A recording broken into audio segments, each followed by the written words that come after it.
नमस्कार. आदरणीय डॉक्टर रवी पंडितजी यांच्या श्रद्धांजली सभेच्या निमित्तानं आज आपण सगळेजण इथे जमलेलो आहोत. या सभेचं औपचारिक प्रास्ताविक ज्ञानप्रबोधिनीचे कार्यवाह माननीय महेंद्रभाई सेठिया यांनी करावं असं मी त्यांना विनंती करतो.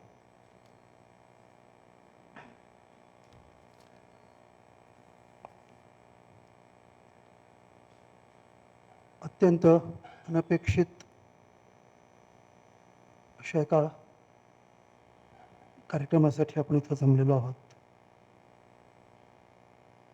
काही महिन्यापूर्वीच त्यांची सविस्तर गप्पा बोलणं झालं होतं आणि नंतर जेव्हा त्यांचा अपघात कळला तेव्हा खूपच धक्काही बसला आणि त्यातले सगळे चढउतार अनुभवत अगदी शेवटी म्हणजे येतील आता यातून बाहेर असं जे वाटलं होतं त्या टप्प्याला पुन्हा एकदा दैव बलवत्तर ठरलं असं म्हणायला लागेल.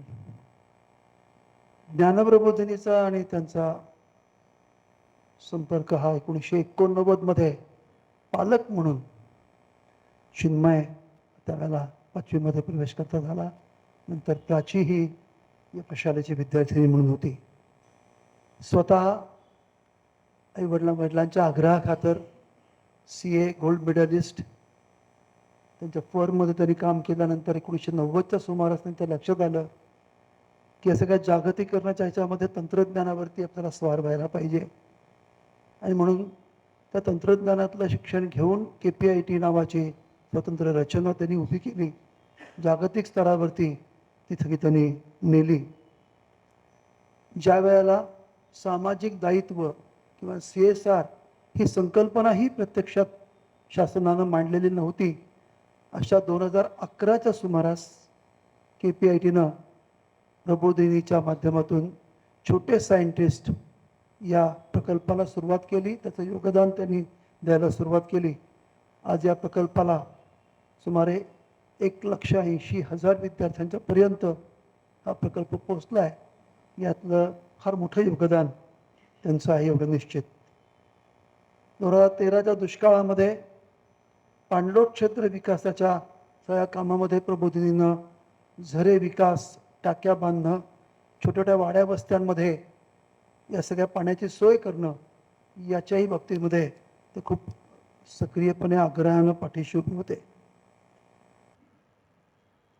2015 साली उपकार्याध्यक्ष म्हणून त्यांनी प्रबोधिनीमध्ये प्रत्यक्ष पदावरती कामाला सुरुवात केली आणि 2018 मध्ये ते कार्याध्यक्ष म्हणून झाले. प्रबोधिनीच्या सगळ्या कारकिर्दीतले अत्यंत सक्रिय आणि प्रबोधिनीच्या सगळ्या कामाला पुढे घेऊन जाणारे असे एक दृष्टी असलेले असे कार्याध्यक्ष आपल्याला गेली 8 वर्ष लाभलेले आहेत. 2024 मध्ये नेतृत्व विकसनाच्या दिशेनं पुढचं पाऊल पडावं म्हणून अग्रदूत या प्रकल्पासाठी वैयक्तिक देणगीतून त्यांनी प्रोत्साहन दिलेलं होतं. आजचा हा कार्यक्रम ज्ञानप्रबोधिनी, ज्ञानाथ मंगेशकर रुग्णालय आणि पंडित कुटुंबीय असा संयुक्तपणे आत्ता हा श्रद्धांजली सभेचा कार्यक्रम आपण करतो. त्यामुळे त्या संदर्भातले अधिक तपशील हे आपापल्या मनोगतांमध्ये मंडळी मांडतील. मला जे काही अत्यंत महत्त्वाचे, भिडलेले, भावलेले आणि ज्याच्यातून प्रेरणा सतत घ्यावी असं वाटणारे असे 2-3 गुणांबद्दल मी थोडंसं नोंदवतो. इम्पॅक्ट हा त्यांचा परवलीचा शब्द होता. जे काही करायचं त्याचा प्रभाव पडला पाहिजे, साधं सोपं असं करू नका. आणि त्यामुळे स्केलिंग अप 5, 25, 50, 100 नाही, काही लाखांमध्ये आपण गेलं पाहिजे असं अत्यंत आग्रही अशी त्यांची मांडणी असायची. त्यामुळे गुणवत्ता राखून प्रभाव पाडणारा एक्सपोनेन्शियल ग्रोथ त्यांचं पुस्तक आपल्या सगळ्यांना माहितीतलं आहे, leap frogging to pole vaulting. त्यामुळे अशी एक मोठी उडी पुढच्या काळात आपल्याला घ्यायला लागणार आहे याचं सतत भान प्रबोधिनीतल्या आम्हा सगळ्या कार्यकर्त्यांना ते देत होते. आधुनिक तंत्रज्ञानाचा उपयोग या सगळ्या विस्तारासाठी आपण केला पाहिजे असा आग्रह होता.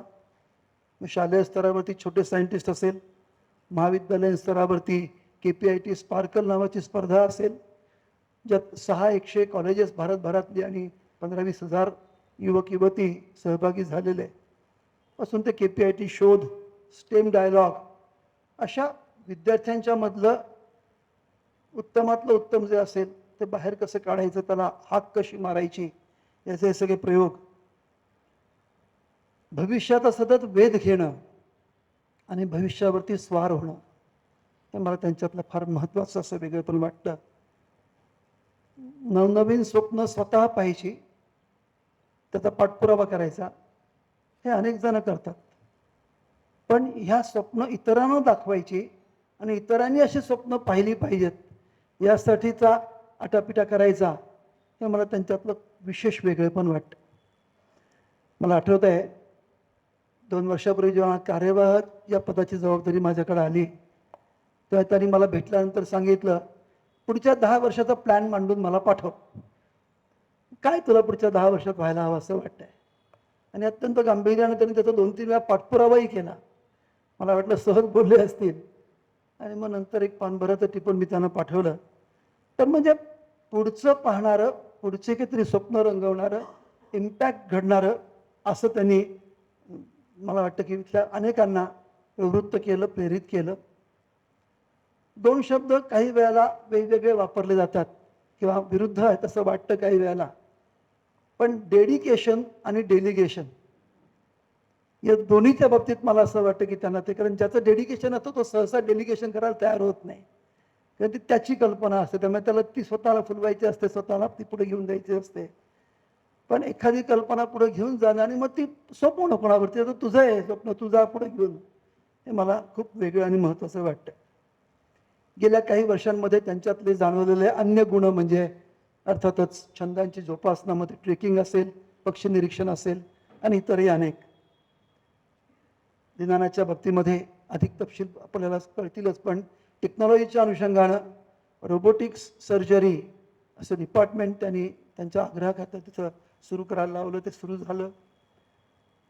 त्यामुळे CA झाल्यापासून ते टेक्नॉलॉजीपर्यंत आणि आजचं आणि उद्याचं नाही तर 10 वर्षानंतरचं बघणं आणि इम्पॅक्ट हा फक्त आपल्या भागापुरता नाही तर देशाच्या पातळीवरती, जगाच्या पातळीवरती आपला प्रभाव पडला पाहिजे असे विलक्षण आग्रह हे त्यांचे होते.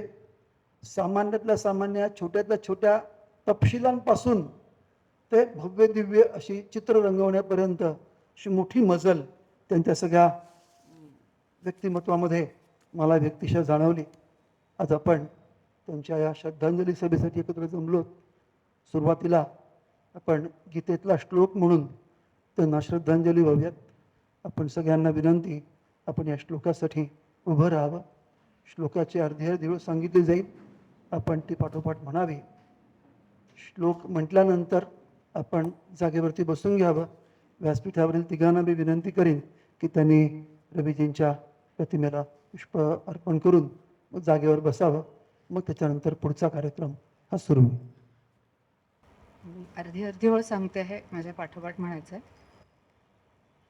वासांसि जीर्णानि यथा विहाय, वासांसि जीर्णानि यथा विहाय, नवानि गृह्णाति नरोपराणि, नवानि गृह्णाति नरोपराणि, तथा शरीराणि विहाय जीर्णानि, तथा शरीराणि विहाय जीर्णानि, अन्यानि संयाति नवानि देहि, अन्यानि संयाति नवानि देहि, सांडूनि आजर्जरजीर्णवस्त्रे,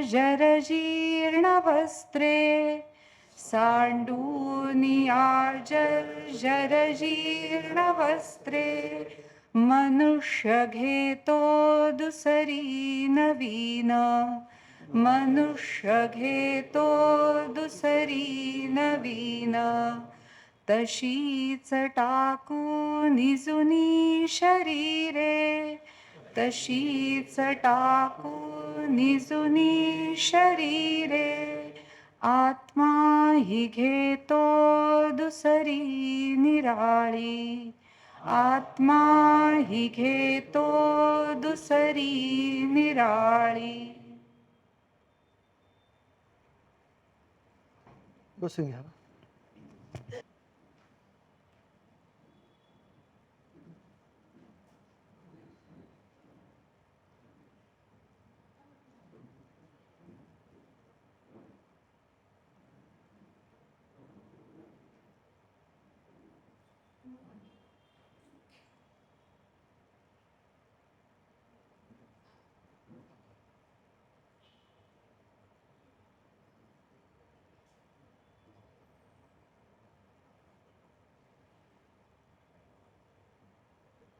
यानंतर वंदना के इन स्वरोमे हे पद्य आपण सगळे ऐकूयात. अखिलेश दादांना विनंती करतो ते पद्य आपल्या सगळ्यांच्या समोर म्हणतील. आपण सगळ्यांनी पद्य ऐकूया.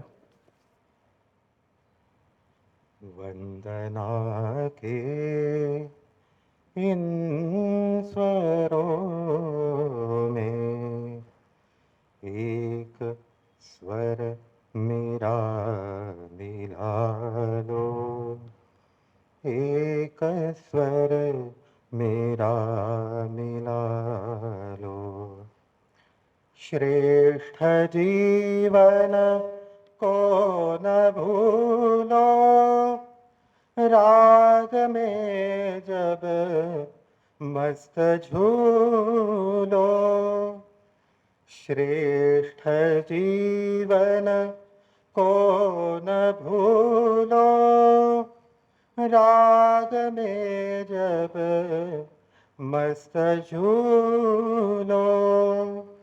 अर्चना के रत्न कण में एक कण मेरा मिला लो, एक स्वर मेरा मिला लो. वंदना के इन स्वरों में एक स्वर मेरा मिला लो, एक स्वर मेरा मिला लो. जब हृदय के तार बोले, श्रृंखला के बंद खोले. जब हृदय के तार बोले, श्रृंखला के बंध खोले.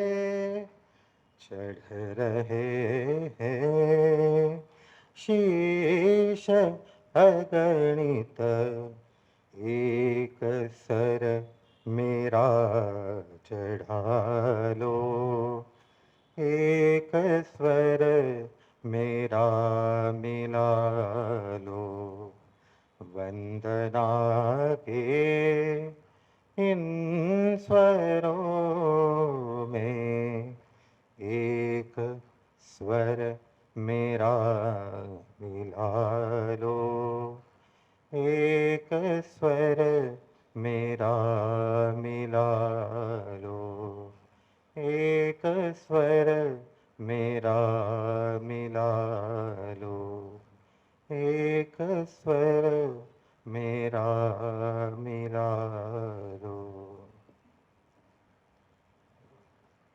मनुष्य, प्राणी, वृक्ष असा पर्यावरणातल्या वेगळ्या वेगळ्या घटकांमधलं जीवन शोधणारे आणि त्यांच्या उत्कर्षामध्ये स्वतःचा उत्कर्ष शोधणारे समाजद्रष्टे उद्योजक असे डॉक्टर रवी पंडितजी यांना पद्यातून आत्ता आपण श्रद्धांजली वाहिली.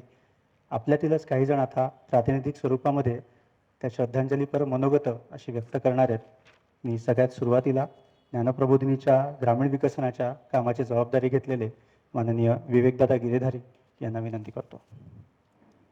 सगळ्यांच्या मनामध्ये जी भावना आहे की अशा प्रकारे श्रद्धांजली कार्यक्रम आपल्याला सामोरं जाईल असं अजिबातच वाटलं नव्हतं, पण असं घडलेलं मात्र आहे.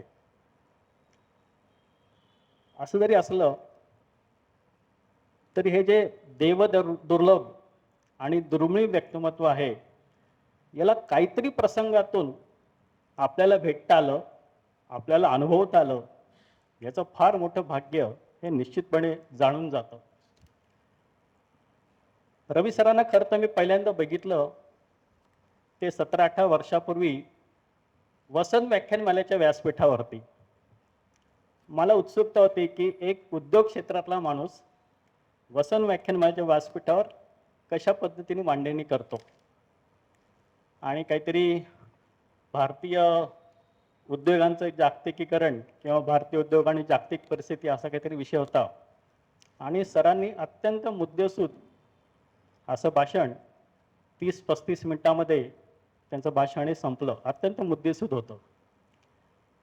वसंत व्याख्यानमालेची जर परंपरा बघितलं तर तासभरापेक्षा जास्त भाषण लांबणार आणि चिठ्ठी पाठवली की ते अनेकदा संपणार. अशा वेळेस हे भाषण निम्म्या वेळेस संपलेलं होतं आणि संयोजक काहीसे गडबडले. पण त्याच्यामुळे एक झालं, सविस्तर प्रश्नोत्तर झाली आणि मला ते सगळं जवळून बघता आलं की सरांचं भाषण झाल्यानंतर सरांच्या भोवती सगळा गराडा त्या टिळक स्मारकमध्ये होता आणि साधे साधे सोपे सोपे प्रश्न लोक सरांना विचारत होते आणि सर अत्यंत शांतपणे आणि चिवटपणे त्या सगळ्या प्रश्नांना उत्तर देत होते. किती संयमितपणे साध्या सोप्या प्रश्नांना सर सामोरे जात होते असं मला लक्षात आलं. माझ्या मनातला प्रश्न मी सरांना विचारला. म्हटलं सर, तुम्ही स्वतः CA आहात, वाणिज्य शाखेला शिक्षण झालेलं आहे आणि तुम्ही सॉफ्टवेअरकडे कसे वळालात आणि त्यातही एवढं प्रावीण्य हे कसं मिळवलं? तेव्हा सरांनी मला सांगितलं की तो सगळा जो कालखंड होता त्या सगळ्यामध्ये आपल्याला जर जागतिक पातळीवर काम करायचं असेल तर सॉफ्टवेअरची कास ही धरली पाहिजे आणि जी संधी आहे ती हेरून आपण त्याच्यात नक्की उतरलं पाहिजे. आणि दुसरं जे सरांनी सांगितलं की विषय कोणताही असो त्याच्यात आपण किती खोलीमध्ये जाऊन तो समजून घेऊ शकतो. फक्त एकच आहे, तीव्र इच्छा आणि तळमळ ही त्याच्या पाठीमागे असली पाहिजे.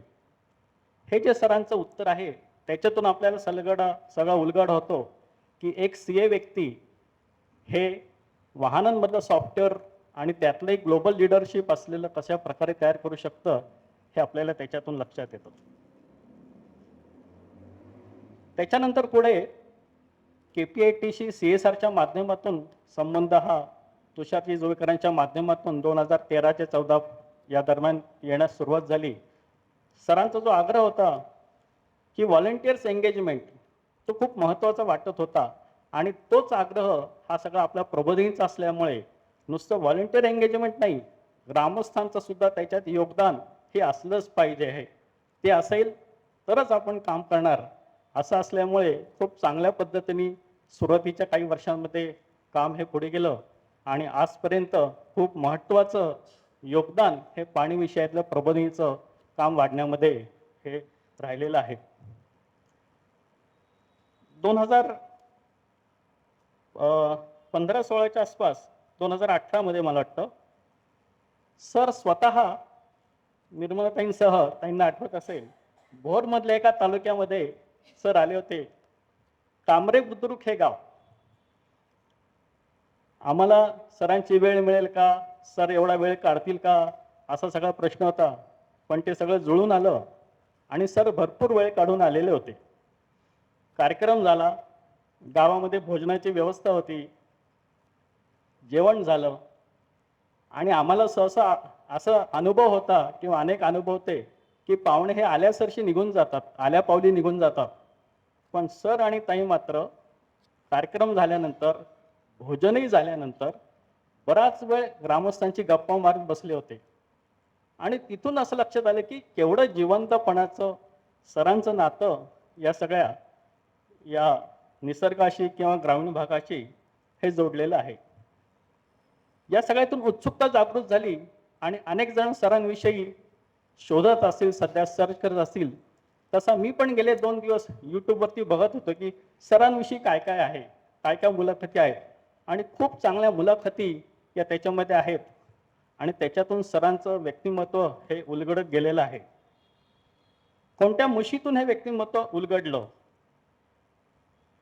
वडिलांची बेताची आर्थिक परिस्थिती, इस्लामपूर परिसरातून पुण्यात आले, स्वतःचं शिक्षण स्वतः केलं आणि वयाच्या 40व्या वर्षी त्यांचे वडील हे CA झाले आणि तोच आदर्श पुढे ठेवून स्वतः रविसर सुद्धा हे सुवर्ण पदकासह CA झाले. महाविद्यालयीन शिक्षण चालू असताना स्मॉल इज ब्युटिफुल या पुस्तकाने ते प्रभावित झाले होते. मार्क ट्वेन आणि बर्नार्ड रसेल हे सुद्धा त्यांनी वाचलं होतं. गांधीजींचं लेखन त्यांनी वाचलं होतं आणि त्याचा फार मोठा प्रभाव हा सरांवरती होता. मॉडर्न हायस्कूलमध्ये सरांचं शालेय शिक्षण झालं आणि तिथे एक जावडेकर सर म्हणून होते आणि हे सर मुलांना शाळेबाहेर पक्षी, प्राणी आणि झाडंही दाखवायला घेऊन जात असत आणि त्याच्यामुळे सरांना ही निसर्गाची गोडी जी आहे ही खूप लागली. आणि खरं तर झाडांनाही भावना असतात असं मानणारं असं हे भावसंपन्न व्यक्तिमत्व होतं. पर्यावरणाशी असलेला त्यांचा जैविक संबंध हा या प्रकारचा होता आणि म्हणूनच मला असं वाटतं प्रबोधिनीच्या पाण्याच्या आणि ग्रामीण भागाच्या कामाशी सर किंवा एकूणच KPIT हे खूप सहजपणे जोडलं गेलं. असं वाटतं सरांचं जे पूर्ण जीवन आहे हे एक मोठ्या आदर्शाचा मानदंड आहे आणि माझं जीवन हाच माझा संदेश, माय लाईफ इज माय मेसेज हे महात्मा गांधींचं सुप्रसिद्ध वाक्य आहे आणि ते रवी सर शब्दशः जगले. अशा अनुकरणे जगण्याचा मोठा वारसा सर कुटुंबाच्या पलीकडे विस्तारलेल्या आपल्या सगळ्या महापरिवारासाठी ठेवून गेलेले आहेत. त्याचा पाईक होण्याचा संकल्प करणं मला वाटतं हीच खरी सरांसाठी मोठी आदरांजली ठरू शकेल. धन्यवाद. त्यानंतर ज्ञानप्रबोधिनीच्या शैक्षणिक उपक्रम संशोधिकेचे प्रमुख माननीय अमरदादा परांजपे. आज बोलायचं आहे असं विचार करायला आल्यानंतर आठवत होतो की सरांना पहिल्यांदा कधी भेटलो होतो आणि मग आठवलं की प्रकल्पाच्या आढावा बैठकीसाठी KPIT मधल्या त्यांच्या कार्यालयात गेलो होतो. जेवणानंतरची वेळ होती बैठकीची आणि सर त्यांच्या कार्यालयातनं बाहेर आले आणि हातात 3-4 चॉकलेट्स होती आणि आम्हाला सगळ्यांना म्हणले की मला जेवणानंतर रोज चॉकलेट खायला आवडतं, तुम्ही पण सगळे चॉकलेट खा, मग आपण बैठकीला सुरुवात करूया. आणि असं त्या चॉकलेटने आम्हाला सगळ्यांना आपलंसं करून किंवा जणू काय आम्ही त्यांची मुलंच आहोत अशा थाटात त्या सगळ्या बैठकीची सुरुवात झाली होती. आणि हे आपलंसं वाटणं सरांचं खूप पराकोटीचं होतं. एखाद्या व्यक्तीला गोष्टीला सरांनी आपलं मानलं की ते खूप आपलं मानायचे. म्हणजे छोटे सायंटिस्ट प्रकल्पाचा आता महेंद्रभाईंनी उल्लेख केला, ते खरं तर तो प्रकल्प हा रवी सरांचं ब्रेन चाइल्ड होतं असं म्हणायला हरकत नाही. त्यांच्या सगळ्या कल्पनांमधनं तो प्रकल्प घडत गेला होता आणि मग ते त्या प्रकल्पाला इतकं मानायचे, कुठेही गेलं तरी त्यांच्या डोक्यात त्याचे विचार चालू असायचे. आणि इतकं की प्रबोधिनीतल्या अन्य बैठकांमध्ये ते प्रबोधिनीतल्या अन्य विभाग प्रमुखांना सांगायचे की आम्ही छोटे सायंटिस्टमध्ये असं करतो, तुम्ही पण करून बघा. आणि मला कधी कधी असं वाटायचं की अरे बापरे, सर असं सांगतायत म्हणजे खरं तर आपलं कौतुक आहे का, आपलं बहुतेक काहीतरी चुकलंय, आपण अजून काम करायला पाहिजे. आणि मग आम्ही सगळे अजून जरा उत्साहाने कामाला लागायचो. हे सगळं करत असताना शालेय विद्यार्थ्यांमध्ये सरांना प्रचंड रस होता. ती मुलं कसं शिकतायत, ते विज्ञान त्यांच्यापर्यंत इफेक्टिव्हली पोचतंय ना किती. तर आत्ता डिसेंबर महिन्यामध्ये सरांनी इच्छा व्यक्त केली होती की मला एका शाळेत येऊन आपण विज्ञान कसं शिकवतोय मुलांना हे बघायचंय. आणि ते न्यू इंग्लिश स्कूल टिळक रोडमध्ये 8वीच्या आणि 6वीच्या वर्गात त्यांचा विज्ञानाचा तास चालू असताना मागच्या बाकावर बसून सरांनी तो तास आणि त्या सगळ्या विज्ञानाच्या कृती करत, आणि नुसत्या करत नाही ते एन्जॉय करत की अरे हा हे वेगळं, हे नव्हतं आधी, ही भर घातली का, अशी सगळी तेवढंच आनंदी राहत सरांनी ती सगळी प्रक्रिया एन्जॉय केली होती. सतत मुलं कसं शिकतायत, आपण जे पोचवतोय ते खरंच मुलांवर परिणाम घडवतंय ना, असा सतत ते विचार त्यांचा चालू असायचा. आणि मग फक्त आपण 8वी 9वीच्याच मुलांना का शिकवतो, 8वीच्या आधी काय शिकवल्याचा उपयोग होईल, असं त्यांनी एका बैठकीमध्ये प्रश्न उपस्थित केला होता. आणि ते प्रश्न जेव्हा उपस्थित करायचे, नॉर्मली असं म्हणतात की मोठी माणसं प्रश्न विचारतात ते तोंड दाखलं विचारतात, पण ते त्यांचं तसं नसायचं. आणि ते अगदी मोकळेपणाने, तुला काय वाटतं अमर, असं एका बैठकीत त्यांनी विचारलं. आणि मी थोडा गडबडलो की अरे असं वाटलेलं सांगता येईल का आणि मग ऐकतील का. पण ते जेव्हा प्रश्न विचारायचे तेव्हा जेन्युइनली ते ऐकत असायचे. समोरचं काय म्हणतो ते स्वीकारायची त्यांची तयारी असायची. हे त्यांच्यातलं खूप युनिक असं मला जाणवलं. पण त्यांच्या अशाच प्रश्नातनं अनेक नवीन गोष्टी आम्हाला सगळ्यांना स्फुरत गेल्या. 5वी 6वी 7वी साठी विज्ञान कौशल्य असं काहीतरी आपण एक मॉड्यूल तयार करूया, आणि ते खूप चांगल्या प्रकारे गेल्या 3-4 वर्षामध्ये वाढत गेलं. तसंच मग ज्या विद्यार्थ्यांमध्ये स्पार्क दिसतो त्यांच्यासाठी आपण काही करणार का, असा प्रश्न त्यांनी एका बैठकीत विचारला. आणि मग त्या सगळ्या प्रकल्पामधलं निवडक मुलांसाठी आणि काहीतरी, त्याच्यातल्या निवडक मुलांसाठी अजून काहीतरी, असं थोडंसं पिरॅमिड सारखी रचना अशी बसत गेली आणि ती आजही उत्तम प्रकारे चालू आहे. छोटे सायंटिस्टचा ब्रँड भारतभर झाला पाहिजे असं त्यांचं एक स्वप्न होतं.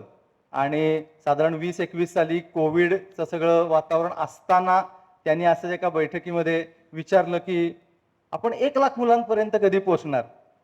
आमच्याकडे त्यावेळेची सगळी आकडेवारी होती. प्रकल्पाला सुरुवात झाली तेव्हा 500 विद्यार्थी, 2000 असं करत 7-8 वर्षामध्ये 6-7 हजार विद्यार्थ्यांपर्यंत ते सगळं शिक्षण चालू होतं. आणि सरांच्या डोक्यात आपण 1 लाखाला कधी पोहोचणार आणि ह्याच वर्षी आपण 1 लाखापर्यंत पोहोचायचं उद्दिष्ट ठेवलं पाहिजे, असा त्यांचा त्याच्या मागचा आग्रह सुद्धा. आम्हाला 1 लाखापर्यंत पोहोचायला 3 वर्ष लागली. त्या 3 वर्षात नियमितपणे सरांबरोबर बैठका होत होत्या. पण कुठल्याच बैठकीत सरांनी कधी जमत नाहीये तुम्हाला, त्याच्याबद्दलची चिडचिड, खंत, राग असा कधीच व्यक्त केला नाही. कायम हसरे असायचे. गटावरचा त्यांचा जो विश्वास होता तो कायम असायचा. आणि सगळ्यांना ॲप्रिशिएट करणं हे त्यांच्या एवढं आणि कोणाचंच बघितलं नाही. म्हणजे लिटरली प्रत्येक बैठकीच्या शेवटी I am happy with your work असं सर म्हणले की सगळ्या गटाला पुढचे 6 महिने काम करायला जोश यायचा. इतकं त्यांचं ॲप्रिसिएशन सगळ्यांना महत्त्वाचं वाटायचं. 1.5 वर्षापूर्वी त्या प्रकल्पाला 1.5 लाख विद्यार्थ्यांपर्यंत आम्ही पोहोचलो. आणि एका बैठकीमध्ये मी असं थोडं धाडसानी म्हटलं सरांना की सर जरा आता आपण थोडा ब्रेक घेऊयात का, आपण खूप गतीने वाढतोय, तर जरा ह्या वर्षी जरा रचना चांगल्या बसूयात, आहेत त्याच विद्यार्थ्यांना चांगलं शिक्षण देऊयात, मग पुढच्या वर्षी जरा पुढची उडी मारूयात. ते गालातल्या गालात हसले, जास्ती काही बोलले नाहीत. आणि नंतर त्यांच्या असा एकदम टिपिकल ह्याच्यात मला म्हणले, अमोर एक सांगू का, सगळं ठीक आहे, तुझी रचना बसवणं वगैरे महत्वाचं आहे, पण anything that doesn't grow will eventually die, असं एवढंच ते म्हणले. आणि मग ती बैठक त्यांनी संपवली. किती ते बारकाईनं विचार करत होते प्रत्येक गोष्टीचा. आणि कॉर्पोरेट जगतातले त्यांचे सगळे अनुभव ते संस्था कार्यामध्ये, शिक्षणाच्या कार्यामध्ये सुद्धा किती चांगल्या प्रकारे आमच्यापर्यंत पोहोचवत होते. ते सगळं करण्याची प्रेरणा आमच्यापर्यंत पोहोचवत होते. हा सगळा वाढीचा वेग प्रबोधिनीतल्या सगळ्या उपक्रमांमध्ये पण आला पाहिजे असा आग्रह ते अनेक कार्यकारिणीच्या बैठकांमध्ये लावून धरायचे. कोणाचे प्रेझेंटेशन झाल्यानंतर सर ज्या बारकाईने प्रश्न विचारायचे तसे प्रश्न विचारणारा कार्याध्यक्ष बहुतेक अजून कधी झाला नाही, असं मगाशी मी आणि सविताताई बोलत होतो. खूप बारकाईने प्रश्न, प्रत्येकाच्या प्रेझेंटेशनमध्ये जेन्युइनली इंटरेस्ट, आणि प्रत्येक विभागाचं काम त्या क्षेत्रातलं सर्वोत्तम होण्यासाठी आपल्याला काय करायला लागेल अशा दृष्टीने सरांचे कायमचे विचार असायचे. महेंद्रबाईंनी पण आता उल्लेख केला की काय काम झालं याच्यापेक्षा त्या कामाचा इम्पॅक्ट काय झाला, असं प्रश्न ते प्रत्येकाला विचारायचे. आणि आणखीन चांगला इम्पॅक्ट होण्यासाठी काय करूयात याच्यावरती थोडंसं मार्गदर्शन पण करायचे. प्रशाला पाषाणच्या सगळ्या नवीन जागेमध्ये स्थलांतरित व्हायला हवी हे त्यांचं स्वप्न होतं. अनेक बैठकांमध्ये ते बोलत होते आणि त्यासाठी ते सर्व प्रकारची धावपळ सगळ्यांबरोबर करत होते, विचार करत होते. त्यामुळं येत्या काळात आपण सगळे मिळून ते स्वप्न नक्की पूर्ण करू याच्याबद्दल मला विश्वास वाटतो. सरांबरोबरची कुठलीही बैठक झाली की सरांना सोडायला गाडीपर्यंत जायचं, आणि त्या वेळात ज्या गप्पा व्हायच्या त्या खूप महत्त्वाच्या असायच्या. एकदा अशाच एका बैठकीनंतर मी एकटाच सरांना गाडीपर्यंत पोहोचवायला खाली आलो, आणि सरांनी जाता जाता मला म्हणलं, अरे तुला काय वाटतं, हे सगळं विज्ञान शिक्षणाचा आपण जे काही प्रसार करतोय ह्याचा अखिल भारतीय स्तरावरती इम्पॅक्ट व्हायचा असेल तर काय संख्येवर आपण परिणाम घडवला पाहिजे, किती विद्यार्थ्यांवर आपण पोहोचलं पाहिजे. मी थोडे काहीतरी आकडेमोड करण्याचा प्रयत्न केला आणि थोडं धाडसानी सरांना म्हणलं, सर मला असं वाटतं की आपण 1 कोटी मुलांपर्यंत तरी पोहोचलं पाहिजे. सर हसले, मला म्हणले, आत्ता तुला थोडं थोडं कळायला लागलंय असं वाटतंय. सरांनी स्वप्न दाखवणं, ती इतरांमध्ये उतरवणं आणि अतिशय सहजपणे हसत, फार समोरच्याला दडपण न येता हे किती उत्तम प्रकारे केलं होतं. तर अशी सगळी सरांची स्वप्न आहेत. ही सगळी स्वप्न आम्ही सगळे कार्यकर्ते म्हणून पुढे न्यायचा नक्की प्रयत्न करू. हीच मला वाटतं सरांसाठी सगळ्यात मोठी आदरांजली असेल. धन्यवाद. यानंतर खरं तर माझंच नाव होतं, पण अनेक मुद्दे मगाशी महेंद्रबाईंच्या आणि अमरदादाच्या बोलण्यात आले, त्याची विरुक्ती मी टाळतो. पण मलाही अमरदादा म्हटलं असा साधेपणाचा अनुभव म्हणजे अगदी नवखा कार्यकर्ता, परंतु मला अजूनही असं वाटतं की बैठकीला आलो की काय सौगंध कसा आहे, अशा इथनं सुरुवात करायची. म्हणजे इतक्या मोठ्या व्यक्तीच्या बरोबर आपण बैठकीला बसलो, पण इतक्या सहजपणे ते आपल्याला त्यांच्यातलं करून टाकायचं. आणि अनेकदा अगदी कार्यवाह कार्यालयाच्या समोरच्या खुर्चीमध्ये लवकर येऊन बसायचं आणि त्यांचं काहीतरी काम करत बसायचं आणि मग आमच्या बैठकीमध्ये जॉईन व्हायचं. यातनं ते अगदी इम्प्रेस करणारं असं होतं. मगाशी दादाने सांगितल्यातला एक छोटासा फक्त मला किस्सा आठवतोय, तो म्हणजे एका कार्यकारी मंडळाच्या बैठकीत इथेच उपासना मंदिरामध्ये मला एक निवेदन करायचं होतं. आपली वेल्ह्यामध्ये ज्ञानप्रबोधिनीची नवीन वास्तू आपण त्याची निर्मिती केली आणि तिथलं काम सुरू झालेलं होतं. आणि बोलताना मी असा उल्लेख केला होता की तिथे सॉफ्टवेअर प्रबोधिनीचं अनेक वर्ष चालू आहे. आता तिथे हार्डवेअर आपण इन्स्टॉल केलं आणि त्याच्यातनं आता आपलं काम आणखीन उभारी घेईल असं वाटतंय. आणि कार्यकारी मंडळाच्या समारोपाच्या वेळेला कार्याध्यक्ष म्हणून बोलताना त्यांनी सांगितलं की सॉफ्टवेअर आणि हार्डवेअर बरोबर आताच्या काळामध्ये फिनवेअर पण लागतं बरं का, आणि तुम्हाला त्याचा पण विचार केला पाहिजे. आणि तो म्हटलं तर ती छान कोटी असेल किंवा छान वाक्य असेल असं वाटलं, परंतु नुसता फिनवेअरचा विचार तुम्ही केला पाहिजे असं म्हणून ते थांबले नाहीत. प्रत्यक्ष जेव्हा एका सादरीकरणानंतर असं युवकांसाठीचं काम आपलं महाराष्ट्रभर विस्तारलं पाहिजे, नेतृत्व प्रशिक्षणाचं काम हा त्यांच्या पण आवडीचा आणि जिव्हाळ्याचा विषय होता, ते विस्तारलं पाहिजे असं जेव्हा त्यांना वाटायला लागलं, त्यावेळेला खरोखर त्यांच्या सगळ्या प्रयत्नांमधनं, त्यांच्या पाठिंब्यातनं आपण अग्रदूत नावाने एक प्रकल्प हा महाराष्ट्रभर युवकांसाठी करावा असं त्यांनी आम्हाला सगळ्यांना भरीला घातलं आणि आम्हाला सगळ्यांना चला आता तुम्ही हे काम करा असं ते म्हणायला मागे पुढे हल्ले नाहीत. अगदी गेल्या 2 महिन्यापूर्वीची जेव्हा शेवटची याच्या सगळ्या निवेदनाची बैठक आमची त्यांच्याबरोबर झाली, त्यातलं एक वाक्य माझ्या खूप लक्षात राहिलंय. त्यांचं म्हणणं होतं की सौगंध, आपल्या सगळ्या कामामधून आपलं आणि आपण ज्यांच्यासाठी ज्यांच्याबरोबर काम करतोय त्या सगळ्यांचं काम 10 पट वाढलं पाहिजे बरं का. किती वर्षात वाढवणार 10 पट काम? ते वाक्य मनात घर करून राहिलंय. मगाशी आलेले सगळे मुद्दे, त्यांच्या विचारातली स्पष्टता असेल, चिकित्सक प्रश्न विचारण्याची वृत्ती असेल, या सगळ्याच्या बरोबरीनं हे विजन किंवा अशा पद्धतीनं काम करण्याची वृत्ती ही आमच्या सगळ्यांमध्ये यावी अशी प्रार्थना करतो आणि सगळ्या गटाच्या वतीनं श्रद्धांजली वाहतो. यानंतर ज्ञानप्रबोधिनीच्या परिवारातले ज्येष्ठ कार्यकर्ते, उद्योजक आणि ज्ञानप्रबोधिनीचे निधीधारक म्हणून काम पाहणारे माननीय मोहनराव यांना विनंती करतो की त्यांनी. नमस्कार. रवीजींचा आणि माझा परिचय हा माझ्या लहानपणापासून आहे. योगायोग असा होता की आत्ता रवीजी हे ज्ञानप्रबोधिनीचे कार्याध्यक्ष होते. त्यांचे वडीलही ज्ञानप्रबोधिनीचे कार्याध्यक्ष होते, B.R. पंडित. आणि त्या काळात म्हणजे मी आप्पांचा सहाय्यक आणि ड्रायव्हर म्हणून काम करायचो. त्यामुळे आप्पांच्या बरोबर त्यांच्या घरी मी अनेक वेळाला गेलेलो आहे आणि ते लहान असताना त्यांना पाहिलेलं आहे. म्हणजे माझ्यापेक्षा अर्थात मोठे होते ते, पण ते लहान होते तेव्हापासून त्यांना मी पाहत आलेलो आहे. आणि आप्पांचा सहाय्यक म्हणून काम करत असल्यामुळे अनेकांच्या घरी जे जाता आलं आणि त्यांचे अगदी शंतनुराव किर्लोस्करांपासून अनेकांच्या घरी, आणि तो एक जवळचा अनुभव हा तेव्हापासूनचा आहे. आता अमर किंवा सौगंध हे सगळे सर सर सर म्हणत होते, पण ते माझे खऱ्या अर्थानं सर होते. म्हणजे ज्या वेळेला ते MBA होऊन परत भारतात आले, अमेरिकेला जाऊन त्यांनी MBA केलं आणि MBA होऊन ते परत भारतात आले, त्यावेळेला शिकवण्याची हौस म्हणून ते काही काळ IMDR मध्ये शिकवायला होते. आणि IMDRचं त्यावेळेला पहिलं MBAचं वर्ष, आणि त्या वर्षात मी त्यांचा विद्यार्थी होतो आणि आम्हाला ते फायनान्स मॅनेजमेंट शिकवायला होते. त्यामुळे मी त्यांचा खऱ्या अर्थानं विद्यार्थी, म्हणजे तरी थोडाच काळ विद्यार्थी, म्हणजे थोडाच काळ शिकवलं. नंतर ते शिक्षकी पेशातनं बाहेर पडले, पण त्या अल्पकाळाचा लाभ हा मला झालेला होता आणि तेव्हापासून त्यांच्याविषयीचं एक वेगळं आकर्षण हे माझ्या मनात सतत राहिलेलं होतं.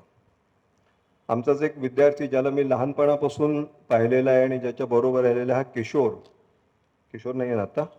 तर किशोर हा CA झाला आणि त्यांना जॉईन झाला कीर्तने आणि पंडितमध्ये. आणि तेव्हापासून किशोरच्या थ्रू बऱ्याच वेळेला ऐकणं बोलणं असं व्हायचं, कारण किशोरचा आणि माझा तो 5वीत असल्यापासूनचा संपर्क होता. खरं सांगायचं तर या सगळ्याच्यातला जो फरक पडला तो 1990च्या दशकामध्ये पडला.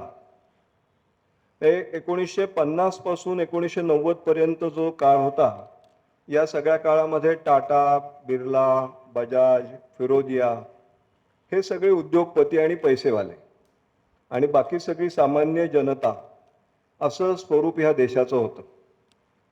90च्या दशकामध्ये नारायण मूर्तींनी याला प्रारंभ केला आणि भांडवलाकडेच भांडवल जातं हे नसून बुद्धी हे फार मोठं भांडवल आहे आणि बुद्धीच्या जोरावर मोठा पैसा मिळवता येतो, मोठं विजन पाहता येतं, मोठा उद्योग उभारता येतो, मोठी नोकऱ्या देण्याचं हे साधन मिळवता येतं. हे नारायण मूर्तींनी पहिल्यांदा दाखवलं इन्फोसिसच्या निमित्तानं आणि त्याच वाटेवर लगेचच रवीजी गेले आणि मला स्वतःला हे फार मोठं ट्रान्सफॉर्मेशन वाटतं. म्हणजे संपूर्ण उद्योग व्यवसाय अर्थनिर्मिती ह्याचं शास्त्रच 1990च्या नंतरच्या दशकामध्ये बदललं. इथं गिरींद्र वगैरे बसलेले आहेत सगळे आणि ह्या शास्त्राच्या जनकांपैकी ते होते. नारायण मूर्तींनी तिकडे दक्षिणमध्ये बंगलोरला सुरुवात केली, पण पुण्यामध्ये हे जे आणलं हे सुरुवातीला अगदी सुरुवातीच्या अग्रेसर याच्यामध्ये रवीजी होते आणि मग नंतर अर्थातच पर्सिस्टंट आणि अशा अनेक IT कंपन्या पुण्यामध्ये झाल्या आणि पुणे हे IT हब म्हणून ओळखलं जायला लागलं. शेवटच्या 5-7 वर्षांविषयी थोडंसं आणखीन बोलतो. ज्ञानप्रबोधींच्या कार्यकारी मंडळाचे ते ज्या वेळेला कार्याध्यक्ष झाले, म्हणजे आपण सगळे प्रबोधींच्या परिवारातले बसलेलो आहोत. आपल्या परिवारामध्ये ज्ञानप्रबोधींची सगळी जी अर्थ मांडणी आहे ही अतिशय कॉम्प्लेक्स आहे खरं म्हणजे. ज्यांनी कुणी तयार केली, मी सुद्धा त्याच्यातला एक घटक असेल प्रारंभीच्या काळातला, पण ह्या कॉम्प्लेक्स घटनेला सुस्वरूप देणं, ती सोपी करणं, ती सोपी करून मांडणं आणि सगळ्या कार्यकारी मंडळामध्ये जे पूर्वी कधीही नसे, मी अतिशय नम्रपणे बोलतो, पूर्वी कधी नसे असं एक कॉर्पोरेट शिस्त आणण्याचा त्यांनी जो प्रयत्न केला, म्हणजे आधीची मीटिंग काय, त्याची मिनिट्स काय, त्याच्यातला ॲक्शन टेकन रिपोर्ट. ATR हा शब्द प्रबोधिनीत पूर्वी माहीत नव्हता, पण ॲक्शन टेकन रिपोर्ट काय झालं आणि मगच पुढचा अजेंडा काय आणि अजेंड्याच्या क्रमानेच मीटिंग व्हायला पाहिजे, हे जे काही एक बाहेर त्या सगळ्या कॉर्पोरेट जगत होते ते त्यांनी ज्ञानप्रबोधिनीमध्ये आणण्याचा प्रयत्न केला. आणि त्यातली सगळ्यात गंमत अशी होती की प्रबोधिनीतले सगळे तरुण विभाग प्रमुख की जे त्या अर्थानं अर्थविभागाचे नाहीत, म्हणजे कार्यकर्ते म्हणून ते आलेले, पण ते त्यांचा अर्थ काहीतरी मांडणार, बजेट मांडणार, त्याची काहीतरी चर्चा करणार आणि हा तर या विषयातला तज्ज्ञातला तज्ज्ञ माणूस, पण त्यातला बारकावा समजावून घेणं. आणि त्यांचं सगळ्यात वैशिष्ट्य जर मला काही वाटतं तर सगळ्यांना न आवडणारे मुद्दे सुद्धा अतिशय नम्रपणे पण अतिशय दृढपणे मांडणं. म्हणजे त्यांनी मला हे नको, मला हे चालणार नाही, कधीही चिडचिड केली नाही, रागवारागव केली नाही. त्यांना समजत होतं की जे काही चाललंय ते बरोबर चाललेलं नाही असं जरी समजलं तरी सुद्धा इतक्या गोडव्याने आणि इतक्या नम्रपणे ते सांगायचे की तो नम्रताच त्या माणसाला ही जिंकून जायची. आणि सगळ्या प्रबोधींच्या कार्यकारी मंडळामध्ये म्हणजे आता कोणीतरी उल्लेख केला तो बरोबर आहे की इतकं ॲक्टिव्हली भाग घेणारा कार्याध्यक्ष हा प्रबोधीला गेल्या कित्येक वर्षांमध्ये लाभलेले नव्हते. आणि यांच्या रूपानं एक आणि नुसतं फायनान्शियल जाण नाही तर प्रबोधींच्या कार्याची खरी जाणीव असणारं. बऱ्याच वेळेला काय होतं की फायनान्समधली माणसं फक्त फायनान्सपुरतं पाहतात आणि मग प्रबोधींचे तत्त्वज्ञान ज्यांना कळत नाही, पण ज्यांना तत्त्वज्ञान पण कळलेलं आहे, त्याच्या मागच्या भूमिका पण कळलेल्या आहेत, अशी एक व्यक्ती होती. अगदी शेवटी 23 फेब्रुवारीला ते प्रबोधिनी शेवटच्या बैठकीला आलेले होते कार्यकारी मंडळाच्या आणि मग अशा म्हणलं तसं प्रवाह होता की त्यांना सोडायला खाली जायचं. त्याविषयी पुढच्या वर्षाच्या अर्थनियोजनाची बैठक होती आणि त्यांचं 5:05ला येणार आणि मग 6ला मला जायचं आहे किंवा 6:15ला मला जायचं की तोपर्यंत ते सगळं संपलं पाहिजे. आणि ही सगळ्या कॉर्पोरेट ह्याच्यातनं आणि खूप म्हणजे आज इतकं दुःख वाटते की त्यांना सोडायला खाली आलेलो होतो आणि ही प्रबोधिनीची शेवटची भेट असेल असं कधी कुणी स्वप्नातही केलेलं नव्हतं, कारण झाला तो अपघात होता. मी त्याला वैद्यकीय अपघात म्हणतो. नाही 2 महिन्यापूर्वी जी व्यक्ती अमेरिकेला, इक्वेडोरला आणि या सगळ्या काय पक्षी निरीक्षण करायला आणि एवढा प्रवास करून आणि हे सगळं करते, आणि हे वय वगैरे हे जे सांगतात ना, हे काही पटणारं नाही आहे त्यांच्याकडे पाहिल्यानंतर आणि त्यांचं फिटनेस पाहिल्यानंतर. पण कुठलाही फिटनेस इतका जरी असला तरी शेवटी ईश्वरेच्छा घरी अशी या भूमिकेतनं आपण त्याच्याकडे पाहिलं पाहिजे आणि ते कटू सत्य आपण स्वीकारलं पाहिजे. या निमित्तानं मी ज्यांना लहानपणापासून पाहत आलेलो आहे आणि ज्यांच्याकडनं खूप शिकण्याचा प्रयत्न केला अशा रवीजींना मी आदरांजली व्यक्त करतो.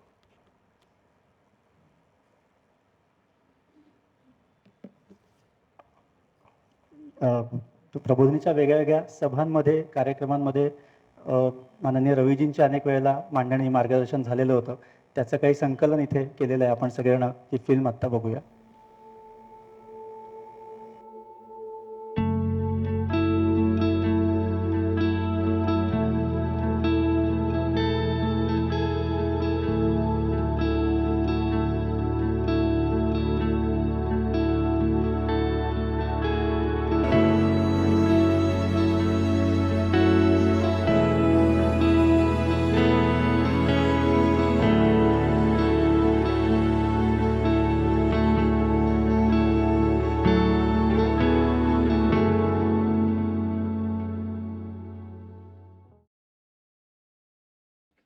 मला खात्री आहे की काहीतरी वेगळ्या पद्धतीने आपल्याला विचार करता येईल आणि गावामध्ये उत्पन्न हे तयार करता येईल. अशा प्रकारचं जर आपण काहीतरी नवीन कल्पना घेऊन आला तर मला खात्री आहे की प्रबोधिनी काय, आमची कंपनी काय, आणखी ज्या कंपनी आहे हे सगळं मिळून आपण अशा प्रकारचं काहीतरी एक काम करू शकतो. आपण आपल्या ह्या समाजात राहतो, आपण शहरामध्ये राहतो, पण आपल्या देशामध्ये कानाकोपऱ्यात म्हणजे मिझोराम, मणिपूरच नव्हे तर महाराष्ट्रातल्या देखील कानाकोपऱ्यामध्ये लोकांची काय परिस्थिती आहे आणि त्याकरता किती प्रचंड प्रमाणात काम करणारी लोक आज आपल्याबरोबर आहेत. आणि मला वाटतं हे खूप एक हृदयाला भिडणारी अशी गोष्ट आहे. खरं पाहिलं तर सकृतदर्शनी कुठल्या तरी वस्तूवरती प्रेम करून कोणत्याही प्रकारच्या मोबदल्याची अपेक्षा न धरता काहीतरी करणं हा भावनेचा विषय आहे, हा शास्त्राचा विषय नाही आहे. पण मला असं वाटतं की तुम्ही जर समाजाचा सर्वांगीण जर विचार केलात तर आपण प्रत्येकजण एका समाजात राहतो, आपल्या प्रत्येकाचं समाजाशी बांधिलकी असते आणि जर तो समाज टिकला तर आपण टिकतो याची जाणीव आपल्या सगळ्यांमध्ये असणं खूप महत्त्वाची आहे. आपल्या संस्कृतीमध्ये तर आपण असं म्हणतो की आपली बांधिलकी ही फक्त आपल्या मानवी समाजाशी नाही आहे, आपली बांधिलकी या सगळ्या निसर्गाशी आहे.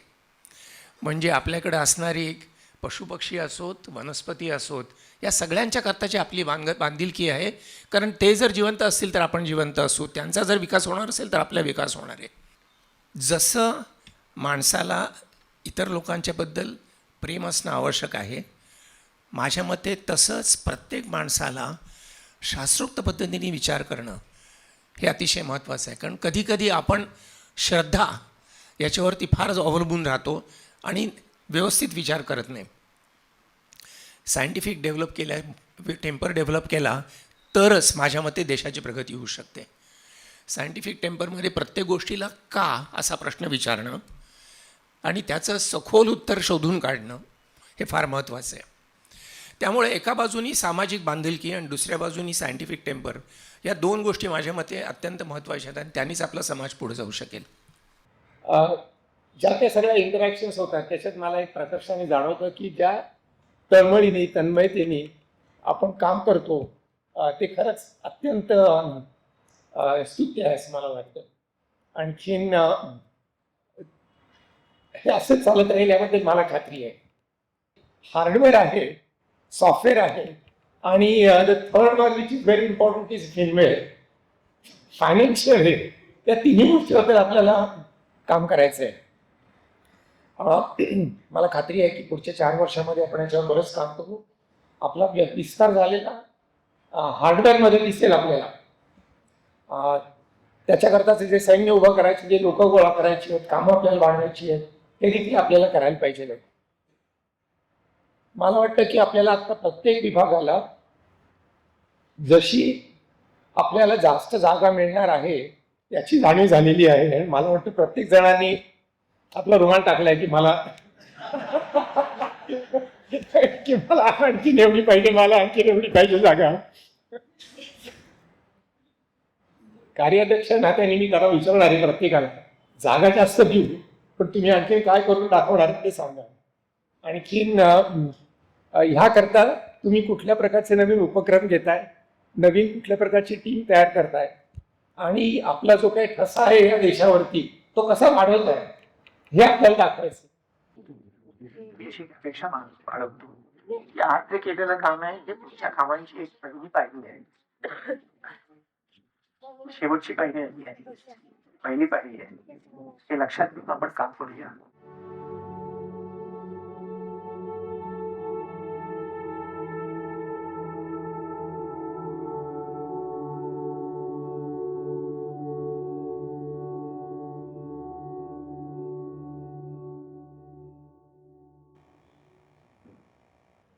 त्यानंतर पर्यावरणाच्या क्षेत्रात त्यांच्याबरोबर अनेक वर्ष घालवलेल्या, काम केलेल्या ecological society, Oikos for ecological services, Adivas foundation याच्यामधल्या केतकीताई घाटे यांना विनंती करतो. खरं तर रवी नाही आहेत अशी काही चिन्हच फारशी आजूबाजूला जाणवत नाही आहेत. अजूनही असं वाटतंय की हा कार्यक्रम देखील ते कुठेतरी मागे बसून त्यांच्या हसऱ्या चेहऱ्याने बघतायत की काय. अजूनही ते सत्य संभाव पचलेलंच नाही आहे. मग अशी परांजपे म्हणत होते तसं आम्ही पण मीन मानसी रिक्षेतून येत असताना विचार करत होतो की कधी आम्ही पहिल्यांदा भेटलो त्यांना, तर MCCIचं अवॉर्ड्स फंक्शन होतं आणि आम्हाला एक पारितोषिक मिळालं होतं तेव्हा त्यांना भेटलो. आजही त्यांनी ते अवॉर्ड देतानाचा एक आमचा तिघांचा फोटो आहे आणि अत्यंत हसऱ्या मुद्रेने ते आमच्या दोघींकडे बघताय.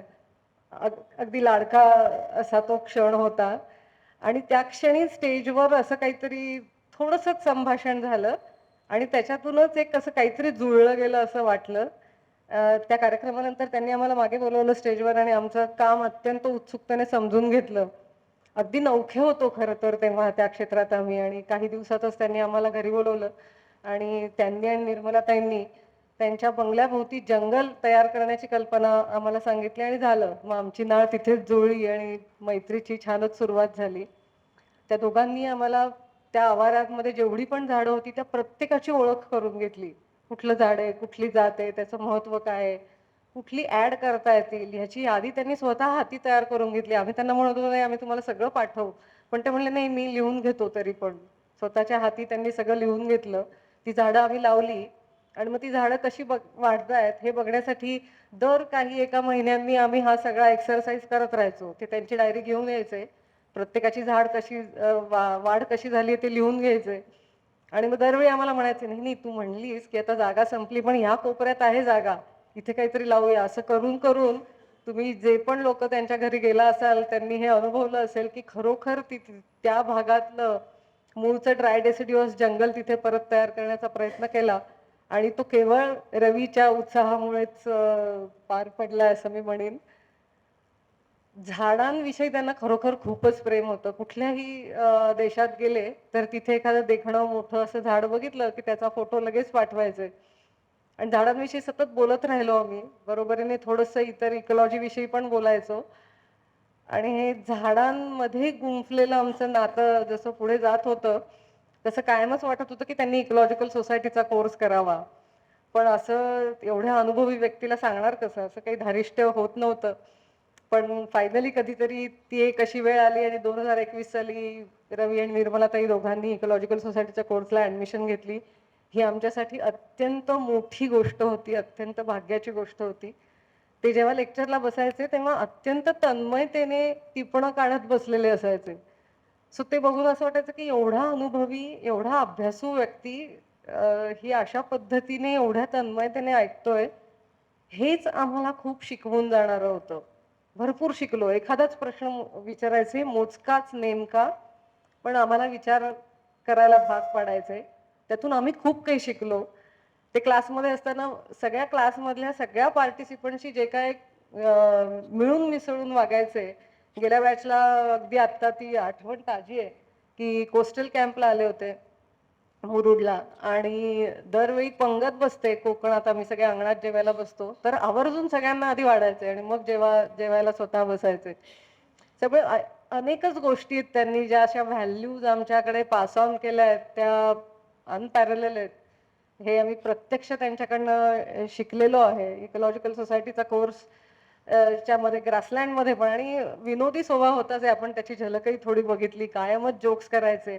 आम्ही ते क्वाड्रॅट्स करायचो, आठवत असेल तर, की 2x2 मध्ये जेवढ्या वनस्पती असतील त्या सगळ्या मोजायचो आणि एक पॅनिकम नावाचं गवत होतं. तर मला म्हणले की हे बघ, तुझं हे पॅनिकम मोजता मोजता मला पॅनिक व्हायची वेळ आली आहे.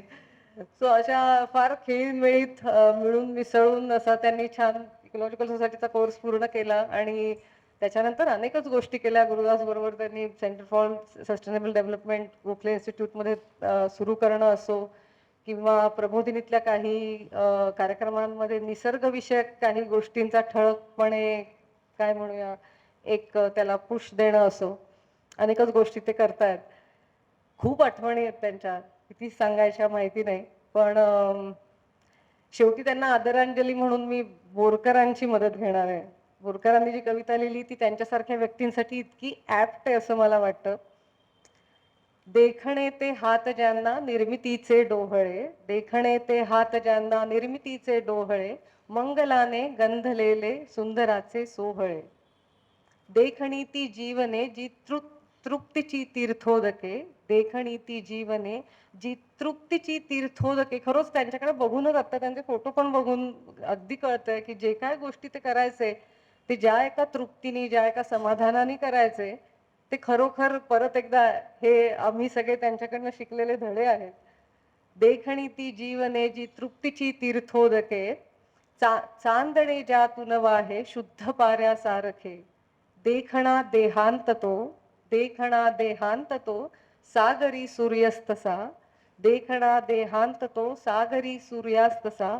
अग्नीचा पेरून जातो रात्र गर्भी वारसा. धन्यवाद. यानंतर दीनानाथ मंगेशकर रुग्णालयाचे व्यवस्थापक माननीय सचिनदादा व्यवहारे. नमस्कार.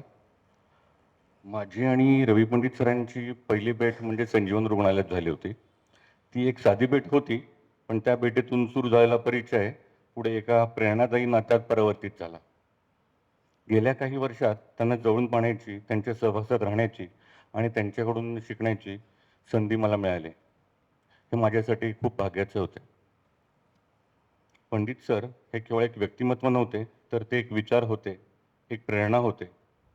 त्यांच्याकडून शिकण्यासारख्या असंख्य गोष्टी आहेत. आत्ताच आपण सगळ्यांनी जे काय सांगितलं त्यात आपण पाहिलंच की सर म्हणजे एक चालते बोलते विद्यापीठच होते. त्यांच्या व्यक्तिमत्वातील काही गुण माझ्या मनाला आणि मला खूप भावले. ते म्हणजे त्यांची अभ्यासू वृत्ती आणि ते परफेक्शनिस्ट. सतत चिकाटीने शिकत राहण्याची आणि स्वतःला आणि पर्यायाने समाजाला समृद्ध करत राहण्यासाठी त्यांची एक प्रचंड विलक्षण अशी ओढ होती. त्यामुळे साधी राहणी आणि उच्च विचार, साधेपणातही किती मोठेपणा असू शकतो हे त्यांच्या जीवनातून आपल्याला शिकायला मिळते. तसेच त्यांचे निसर्गप्रेम, निसर्गाविषयी त्यांचे प्रेम हे केवळ छंद नव्हते, तर तो त्यांच्या जगण्याचा एक सुंदर दृष्टिकोन होता.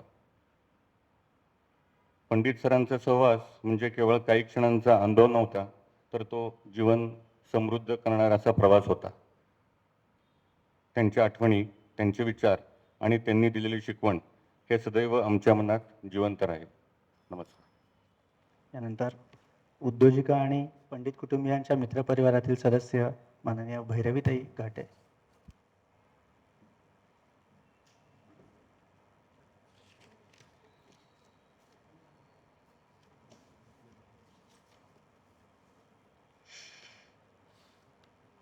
नमस्कार, मी भैरवी घाटे. त्यांची कौटुंबिक खूप हे आहे, पण मी उद्योजिका नाही आहे हे सांगते. माझा आणि मला खूप अवघड आहे बोलणं, मला जमेल तसं मी प्रयत्न करेन. कारण माझा आणि सरांचा ओळख ॲक्च्युली मी CA आर्टिकलशिप करायला आले कीर्तने पंडितमध्ये 40 वर्षापूर्वी. तेव्हापासून मी म्हणजे खरं म्हणजे मी CA झाले नाही, पण कुटुंबाशी कायमचा संबंध जडला माझा. म्हणजे माझे मिस्टर हर्षू घाटे हे कीर्तने पंडितचे फर्ममधले एक पार्टनर. त्यामुळे हा फक्त व्यावसायिक संबंध नाही राहिला, पण त्यानंतर तो पुढे जाऊन आमचं इतकं कौटुंबिक झालं की माझ्यासाठी ते सर होते, हर्षूसाठी SBP होते आणि माझ्या मुलांचे रवी पंडित काका होते. ते कायम ते त्यांचे काका होते. तर हे लहान मुलाला कसं अस्वस्थ होतं. मी गेले 2 महिने 1.5 महिने सगळं बघतीये, पण काहीतरी मनात वाटत होतं की सुधारणा होईल, पण नाही झाली. तर मला खूप अस्वस्थ वाटत होते. खूप प्रश्न आहेत की इतका चांगला माणूस की जो समाजावर काहीतरी इम्पॅक्ट घडवू शकतो, तो का लवकर गेला, हे मला खरं अस्वस्थ करतंय.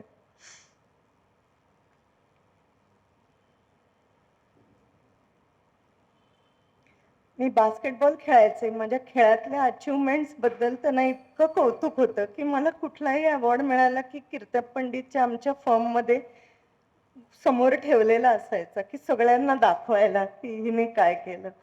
तुम्हाला सांगायला मला वाटेल की मला जो सर्वोच्च पुरस्कार मिळाला तेव्हा शासनाने ब्लेझरचं कापड दिलं होतं, पण आम्ही सगळ्यांनी ठरवलं मला काय करायचं ब्लेझर, मी त्यांचा ब्लेझर घालून तो अवॉर्ड घ्यायला गेले.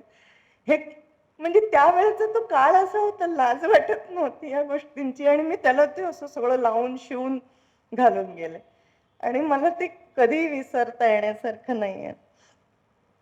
त्यामुळे माझ्या खेळातलं कौतुक करणे किंवा माझी मुलं छोटी असताना ना कुठली त्यांनी नवीन गाडी घेतली ना, काका चक्कर, मग ती एक चक्कर मारून आणायची त्यांना कुठून एक हे करून, असं होतं.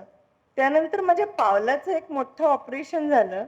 त्यानंतर मला 3 महिने पाय टेकवता येणार नव्हता, तर माझ्या मुळशीच्या घरी भेटायला आले हे दोघंच आहेत. म्हणजे सगळ्यांनी किती लांब राहते, कुठे येणार, कशाला तू गावात ये वगैरे असं, पण ते भेटायला आले. एक फोटो आहे की व्हीलचेअरवर ते मला ढकलतायत, म्हणे तुला केव्हा मी व्हीलचेअरवर ढकलणार. म्हणजे या गोष्टींना ह्यातनं त्यांचं एक एक साधेपणा किंवा दुसऱ्याच्या मध्ये किती इन्व्हॉल्व्ह व्हायचं माणसाने हे सगळं दिसत असतं. आता आम्ही मध्यंतरी एक नवीन पपी विकत घरी अडॉप्ट केलं. ते एक दिवस मला सकाळी फोन आला, भैरवी मी संध्याकाळी लैलाला भेटायला येणार. कोण येतं, इतके ते बिझी, आणि हे माझ्या लैलाला भेटायला कोणतरी येणार आहे ह्याचाच मला भयंकर आनंद झाला की हा मनुष्य इतका त्याचा व्यस्त जीवन आहे त्याच्यात तरी तो आमचा विचार करतोय. माझ्या मुलां काय काय करत होते, कुठे कुठे होते, त्या प्रत्येक ह्याला मला त्यांचा जे सल्ला होता तो उपयोगी पडायचा. आता सुद्धा माझ्या मुलीने नवीन बिझनेस चालू केला, त्याच्या आधी पण आम्ही जाऊन बोललो होतो, आमच्या घरी बोललो. लॉन्जरी बिझनेस होता, म्हणजे आहे चालू केला. खरं तर सर आणि ते सगळे आपल्या कोणी त्यातले नाही, पण त्यांनी त्याच्याबद्दल जस्ट हा ऍक्सिडेंट व्हायच्या आधी 4 दिवस एक ईमेल केली होती माझ्या नवऱ्याला की तू तन्वीला पाठव. 7 मार्चला माझा वाढदिवस झाला, त्या दिवशी वहिनींचा फोन आला, अगं रवी म्हणतो हिचं काही लाड होत नसतील, हिला घरी घेऊन ये इकडे, आपण लाड करू. म्हणजे हे कसं विसरू कोणी माणूस की हा इतकं कोणी माणूस होणारच नाही की जो दुसऱ्याचा विचार करतो, वेळात वेळ काढून दुसऱ्याचा विचार करतो. त्यामुळे ह्या छोट्या छोट्या प्रसंग माझ्या मनात जे कोरले गेलेत ना, त्यांच्या व्यक्तिमत्वाचे वेगवेगळे पैलू दाखवतात. दुसऱ्याचा विचार, मग त्यांनी काय शिकलं पाहिजे, ह्यातनं तू काय घेतलं पाहिजे, तुला काय उपयोग होईल, हे सगळं फॅमिलीशी ते इतके अटॅच होते. फॅमिली आणि माझे पेट्स, माझं गार्डन, हे आम्ही इतकं त्याच्यामधलं इन्व्हॉल्व होते की मला सांगता येत नाहीये. आणि हे सगळं जमायचं म्हणजे ते जमवायचंय, असं नाही की कोणी माणूस हे मुद्दामून करत नाही, वेळ देत नाही, दुसऱ्याचा विचार करत नाही, हे त्यातनं जमायचंय. आता साधी राणी सगळे जणांना माहिती किती साधे होते सर. त्याचं तुम्हाला एक छोटंसं उदाहरण सांगते. एक दिवस सकाळी फोन आला की KPIT झाडं आणायला जायचं आपल्याला, तर तू दापोलीला जायचं उद्या सकाळी. तर मी म्हटलं दापोलीला चला. नाही सकाळी जाऊन संध्याकाळी परत. अहो कोणतरी आणेल, ड्रायव्हर घेऊया का? नाही नाही मी चालवीन गाडी, आपण झाडं आणायला दापोलीला चाललोय. आम्ही दापोलीला गेलो.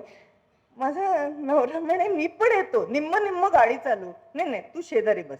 आम्ही इनोवा भर झाडं आणली आणि ती लावली आणि इतकी मजा आली त्या दिवसात. सकाळी जाऊन संध्याकाळी वापस. पण ते साधं राहणं म्हणजे काय की नाही नाही मला हवी आहेत झाडं, मी जातो घ्यायला जातो. त्यामुळे हे सगळं गोष्टी आता मला या सगळ्या आठवत आहेत आणि खूप अवघड आहे. म्हणजे मला गेल्या या महिन्याभरात जरी दिसलं तरी माणूस नसणं ह्याच्यातनं त्यांना किती त्रास होत असेल मला कळतंय. खूप आठवणी आहेत आणि हा असा प्रसंग का आला असं सारखं हे छळतो की सगळं व्यवस्थित फिट आणि या ऍक्सिडेंट त्यांना का व्हावा, ज्या माणसाची गरज होती आपल्या समाजाला अजून पुढेही आहे, असं काय यावा हे प्रश्न खूप विचारत. पण काही इलाज नाही, ईश्वरी इच्छा हेच खरं आहे. मला वरचेवर राहून राहून अजून एक वाटतं की माझ्यासाठी वहिनी आहे, पण हर्षू खूप एकटा झालाय असं मला खूप वाटतं की त्याचा आधार होते ते. त्यामुळे मला खूप त्याच्याबद्दल वाटतं की हे अवघड झालं खूप. मला धन्यवाद. मला बोलता नाही येणार. दीनानाथ रुग्णालयातील बीट या विभागाचं काम करणारे माननीय प्रमोदजी पाटील.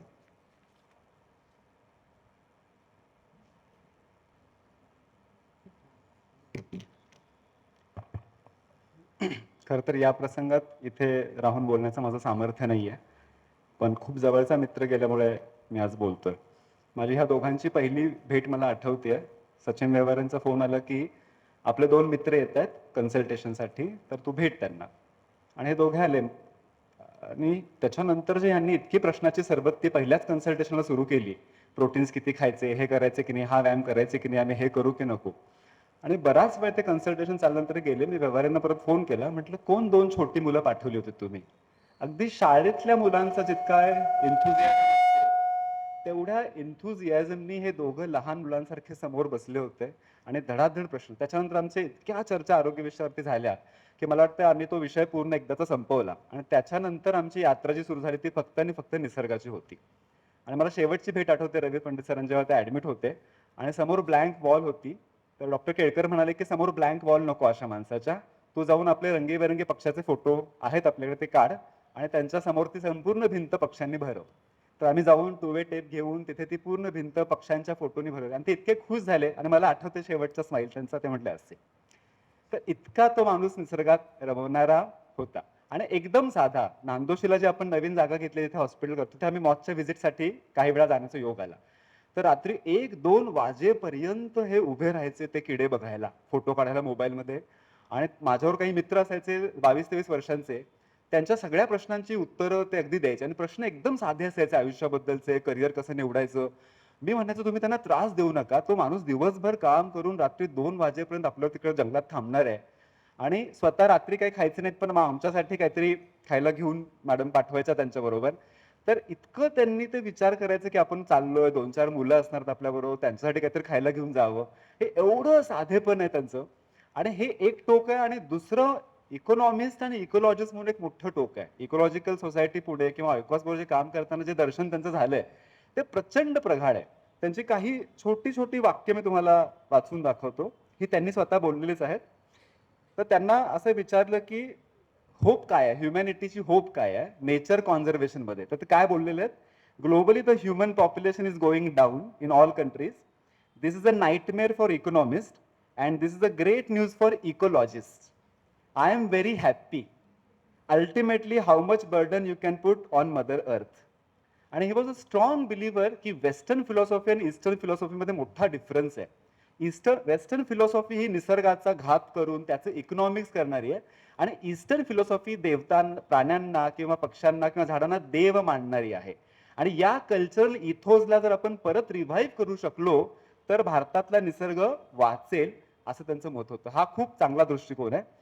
त्यांना विचारलं होतं की होपची काय व्याख्या आणि कशा प्रकारे तुम्ही पाहता की ह्युमॅनिटीचा एंड काय असू शकतो.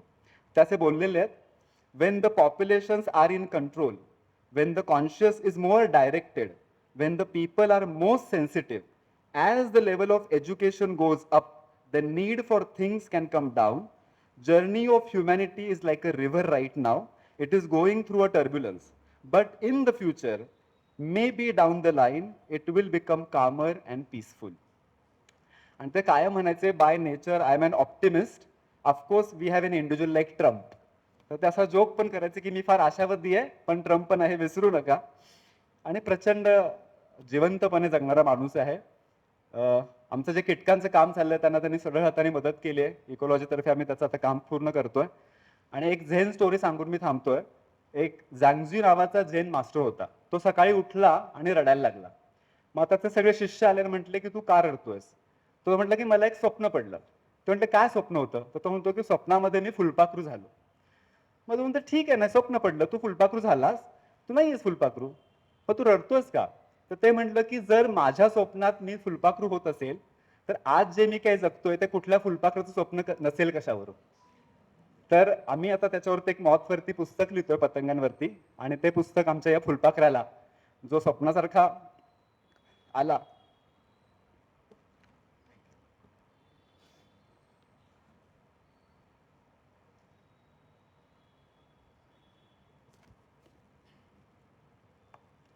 यानंतर ज्ञानप्रबोधिनीचे माजी कार्यवाह आणि कार्यकारी मंडळातील ज्येष्ठ सदस्य माननीय सुभाषराव देशपांडे.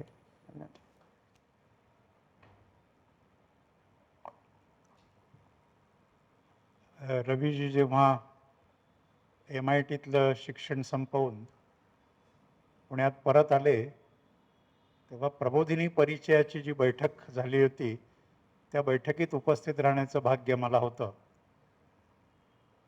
आणि गेल्या 40-45 वर्षामध्ये त्यांच्या सगळ्या चढत्या आलेखाचा मी एक साक्षीदार आहे. प्रबोधिनीचा माजी कार्यवाह म्हणून त्यांच्या शेजारी सभा संचालनात बसताना त्यांच्याकडे बघत बसावंसं वाटायचं की एखादी सभा ते कसं चालवतायत, कंडक्ट करतायत, प्रत्येकाचं म्हणणं ऐकून घेऊन कसं त्याला उत्तेजना देतायत, हे एक विलक्षण कौशल्य त्यांचं मी पाहत आलो. खरं तर कीर्तने आणि पंडित या फर्मशी संपर्क आलेला होता आणि त्याचा काहीतरी एक 75वा किंवा असा काहीतरी दिवस साजरा केलेला होता. त्यावेळेला त्यांनी आवर्जून बोलवलेलं होतं, म्हणून त्या कार्यक्रमाला मी गेलो होतो. आणि तिथल्या अनेक परिचित मित्रांकरवी असं जाणवलं की एकेका क्षेत्रावरती ठसा उमटवण्यासाठी या माणसांनी किती धडपड केलेली आहे. की दादा पंडितांचा हा सगळा व्यवसाय कुठे किती उंचीवर नेऊन ठेवण्यासाठी त्यांची विलक्षण धडपड चालली होती.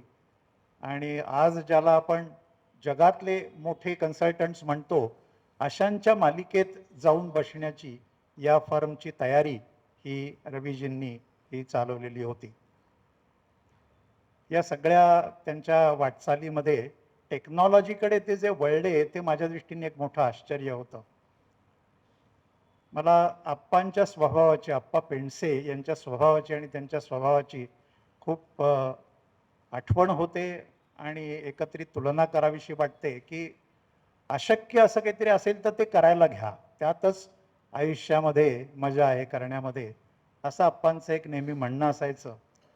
आणि प्रबोधिनीचे जे अनेकानेक असे धाडसाचे प्रयोग, त्यातल्या काहींना यश लाभलं, काहींना लाभलं नाही, परंतु अशी मोठी उद्दिष्ट ही डोळ्यासमोर ठेवून जीवाच्या आकांताने त्यासाठी सगळे प्रयत्न करायचे, यातून प्रबोधिनी घडत घडत गेलेली आहे.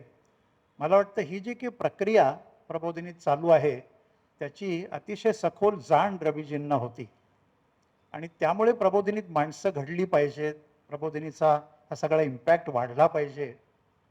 मला आठवतं आहे की कार्याध्यक्षपद स्वीकारल्यानंतर गिरीशराव, मोहनराव, महेश आठवले, मी यांना त्यांनी घरी बोलावलं आणि मग चर्चा सुरू केली की काय प्लॅन्स आहेत, पुढे कशी प्रबोधिनी वाढवूया, कुठल्या कुठल्या क्षेत्रामध्ये आपल्याला जायचं. आणि शिक्षणामध्ये भारतावरचा एक अतिशय उत्तम सखोल असा ठसा म्हणजे रूपपालटू शिक्षणाचे अशी प्रबोधिनीची जी घोषणा आहे ती प्रत्यक्षात आणण्यासाठी काय करावं याचं चिंतन हे त्यांचं चाललेलं असायचं आणि ते आमच्याबरोबर असं त्यांना शेअर करायचं असायचं.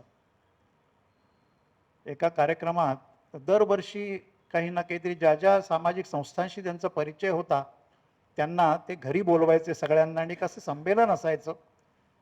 एका संमेलनाला प्रबोधिनीचा प्रतिनिधी म्हणून त्यांनी मला बोलावलं आणि मग त्यांच्या एका सहकार्याला मुलाखत घ्यायला सांगितली की प्रबोधिनी कशी घडली, काय काय प्रबोधिनीत चालतं वगैरे, अशी सगळी ती मुलाखत होती.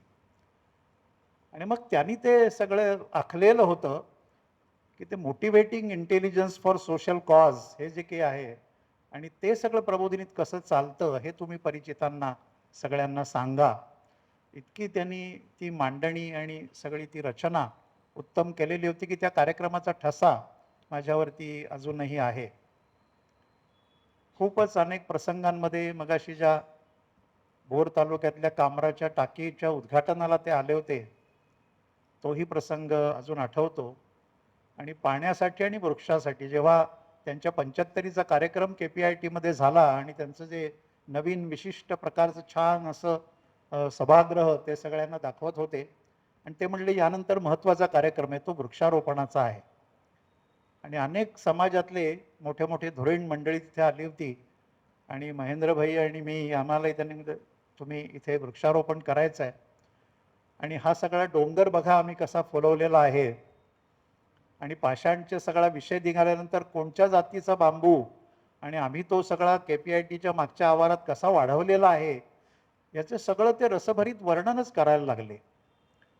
त्यामुळे वृक्षाबद्दलची ओढ, निसर्गाबद्दलची ओढ, पक्ष्यांविषयीची ओढ हे त्यांच्या आयुष्याचं एक अविस्मरणीय असं अंग होतं. आणि इतक्या चौफेर अशा व्यक्तिमत्वाला आपण मुकलोत ही खरोखर रुखरुख वाटते. यूट्यूबवरची त्यांची अनेक भाषणं किंवा मुलाखती ऐकण्याचा जेव्हा प्रसंग येतो तेव्हा जगामध्ये ऑटोमोटिव्ह सेक्टर कुठे जाणार आहे, एनर्जीची काय सिच्युएशन होणार आहे ह्याचं जे काही त्यांचं चिंतन आहे ते इतकं विलक्षण आहे की किती भाषणं त्यांची ऐकू आणि किती नाही असं होऊन जातं. आणि त्यामुळे अतिशय एक द्रष्टा असा उद्योजक आपण गमावलेला आहे. अतिशय दुर्दैवी असा प्रसंग झाला आणि त्यातून ते आपल्यात राहिले नाहीत. आणि आपण जे काही सगळे त्यांचे मित्रवत असे सुहृद आहोत यांच्या मनामध्ये त्यांचं आयुष्य हे कायम आपल्या स्मरणात राहील आणि त्यांच्यासारखं आनंदाने आणि उत्फुल्लपणे आणि जग जिंकूच जिंकू. आणि तिथे सगळ्या जगामध्ये त्यांच्या पुस्तकात त्यांनी असं लिहिलं आहे की काही मुठभर लोकांसाठीच जग हे एक हॅपी प्लेस व्हावी यात काही नाही, ते सर्व मानवजातीसाठी ती एक हॅपी प्लेस आणि निसर्गासाठी ती एक हॅपी प्लेस व्हावी. अशी जर परिस्थिती झाली तर ते खरं पोल व्हॉल्टिंगचं उद्दिष्ट असेल. धन्यवाद. यानंतर रवीजींचे चिरंजीव आणि ज्ञानप्रबोधिनीच्या प्रशालेचे माझे विद्यार्थी माननीय चिन्मयदादा पंडित.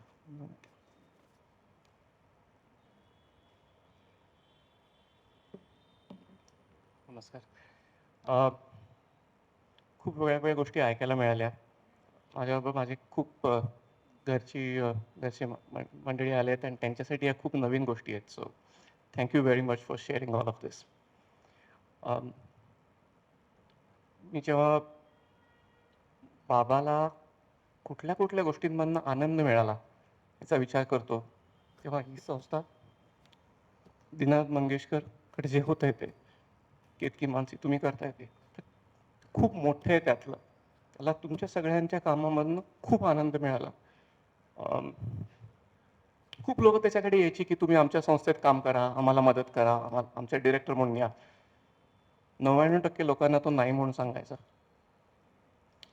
ह्या काही संस्था होत्या जिथे त्याचं खरंच त्याला खूप आनंद मिळायचा आणि त्यामुळे तो इथे सारखा यायचा.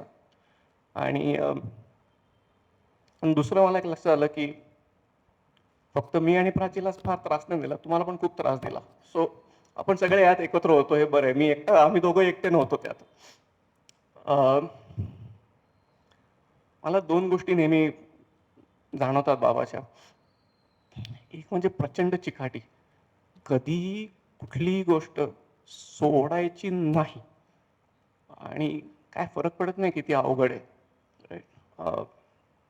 आणि धरून ठेवायची. आय थिंक हे हे सारखं मला स्वतःला आठवण करून द्यायला लागते. आय थिंक आणि दुसरं म्हणजे ध्येय. महेंद्र खूप छान सांगितलं महेंद्रने त्याबद्दल. तिसरी गोष्ट मला वाटते, बाबा नेहमी पुढे बघायचा, की ते इतिहास खूप आवडायचा. ते सगळं छान आहे, पण नवीन काय करायचं बघूया, नवीन काय दिसतंय सांग, काहीतरी वेगळं सांग.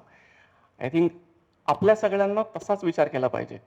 पुढे बघताना आपण काय वेगळं करणार, आपण काय नवीन करणार, हे अजून कसं आपण चांगलं करणार. आणि त्यासाठी एक नेहमी मला कविता आठवते, छानशी पुढच्या वेळी मी पाठ करून येईन. इतकी मी पुढच्या वेळी पाठ करून येईन. देणाऱ्याने देत जावे, घेणाऱ्याने घेत जावे, घेता घेता एक दिवस देणाऱ्यानेच घेणाऱ्याचे हातही घ्यावेत. आय थिंक हे सगळ्यांना आपल्याला लक्षात ठेवलं पाहिजे as we look ahead. Thank you.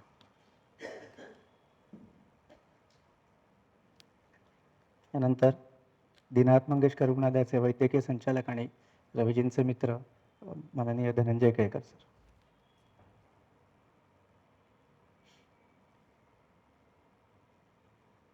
माननीय गिरीशराव, निर्मलताई, रवीच्या कुटुंबातील सर्व सदस्य आणि उपस्थित बंधू भगिनींना,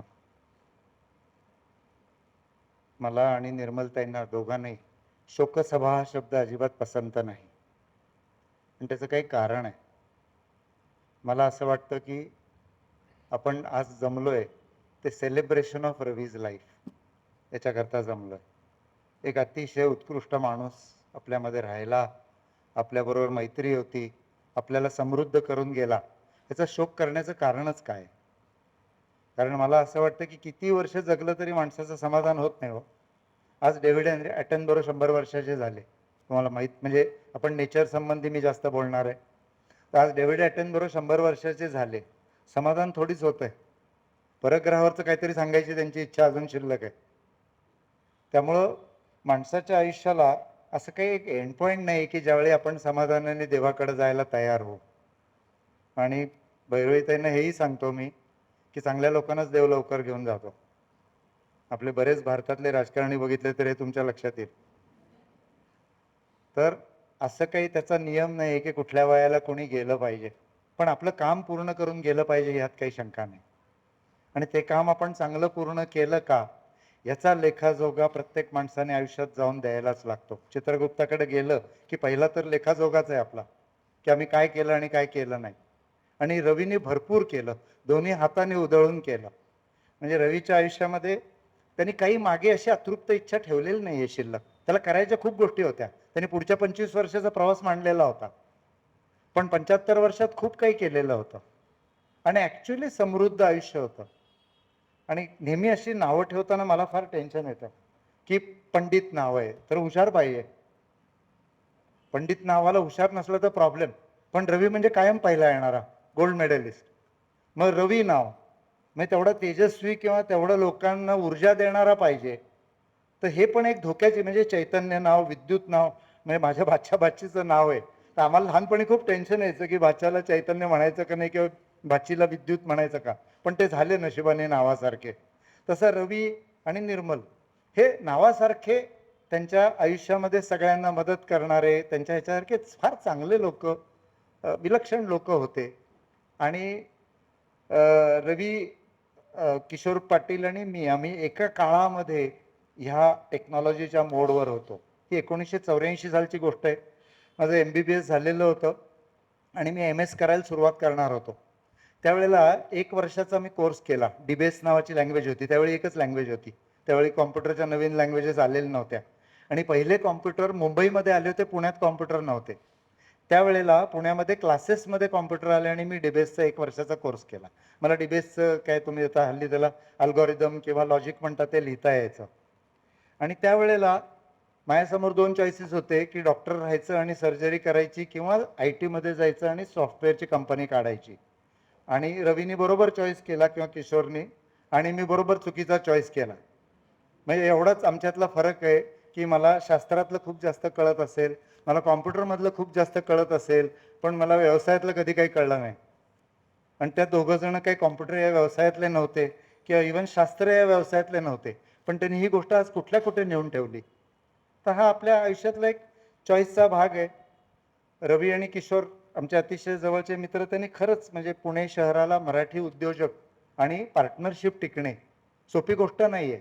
आम्ही जेवढी हॉस्पिटल्स बघितली तर बहुतेक तुटलेले पार्टनरशिपच बघितले. मराठी माणूस एकत्र काम करू शकत नाही.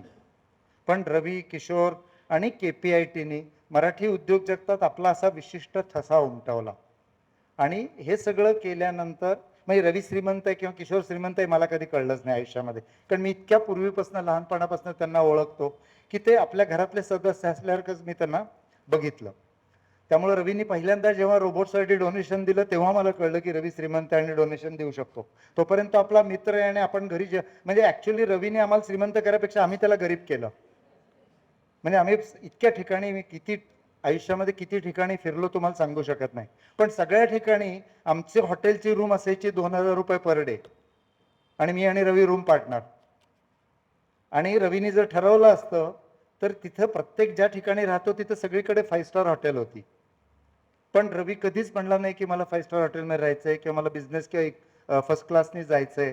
तो बिचारा आमच्याबरोबर इकॉनॉमीने येत राहिला. तो बिचारा आमच्याबरोबर साध्या रूममध्ये राहिला. कधी AC चालायचा, कधी चालायचा नाही, कधी पंखा लावायचो. आणि आम्ही मजेने इतके देश पाहिले, इतकी जागा जगातल्या जागा पाहिल्या.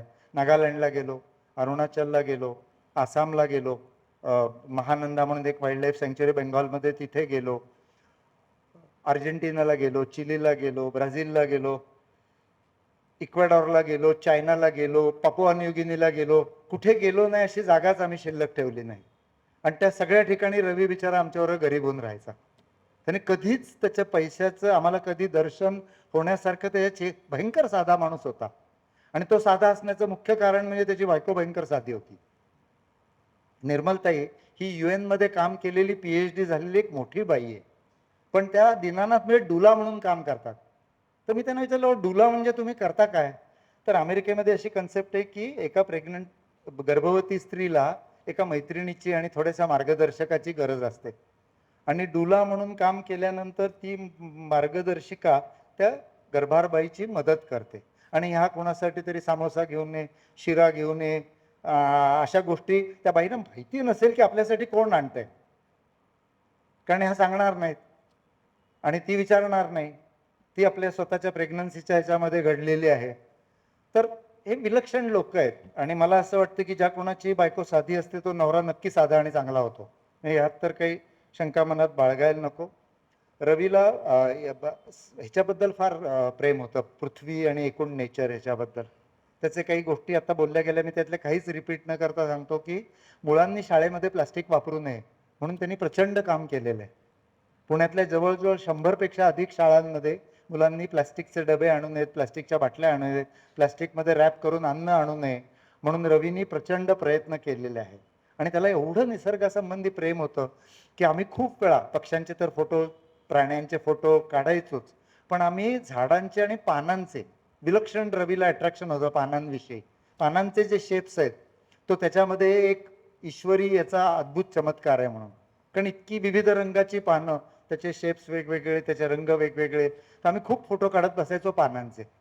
आता ते फोटो आमच्याबरोबर जातील वर, कोणी बघेल असं मला वाटत नाही, पण खूप मजा यायची रवी बरोबर फिरताना. एक रवीचं हसणं जे होतं ते अक्षरशः माधुरी दीक्षित सारखं होतं. तुम्हाला म्हणजे फार थोडी लोक असतात.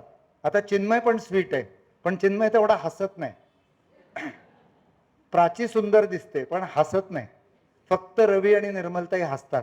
आता याचं रहस्य काय आपल्याला कळत नाही की काय असं हसण्यामध्ये आहे की ज्यांनी लोकांना जिंकून घेता येतं. रवीमध्ये होतं ते. तो त्या हसून हसून लोकांना जिंकून घ्यायचा. आणि रवीला नम्र वगैरे मगाशी कोणी म्हणलं, रवी भयंकर आठवादी होता आणि नम्रता हे दाखवायचा वरचा गुण होता त्याचा. तो काय करायचा, नम्रपणे त्या माणसाचं मन जिंकून घेऊन त्याला हवं तेच त्याला करायला व्हायचा. म्हणजे नम्रता हा त्याचा निगोशिएशनचा पॉईंट होता. आम्ही अर्जेंटिनाच्या एम्बसीत गेलो होतो. ते व्हिसाच देत नव्हते आम्हाला. आणि म्हणजे आम्हाला कुणाला किती राग येईल माहीत नाही, पण मणी आणि रवी आमचे 2 इंडस्ट्रियलिस्ट आहेत, चेअरमन आहेत. त्यामुळे त्या दोघांना भयंकर राग आलेलं होतं की हे लोक आपल्याला व्हिसा काय बोलवत का नाहीत व्हिसा घ्यायला. आम्ही तिथे बसलो.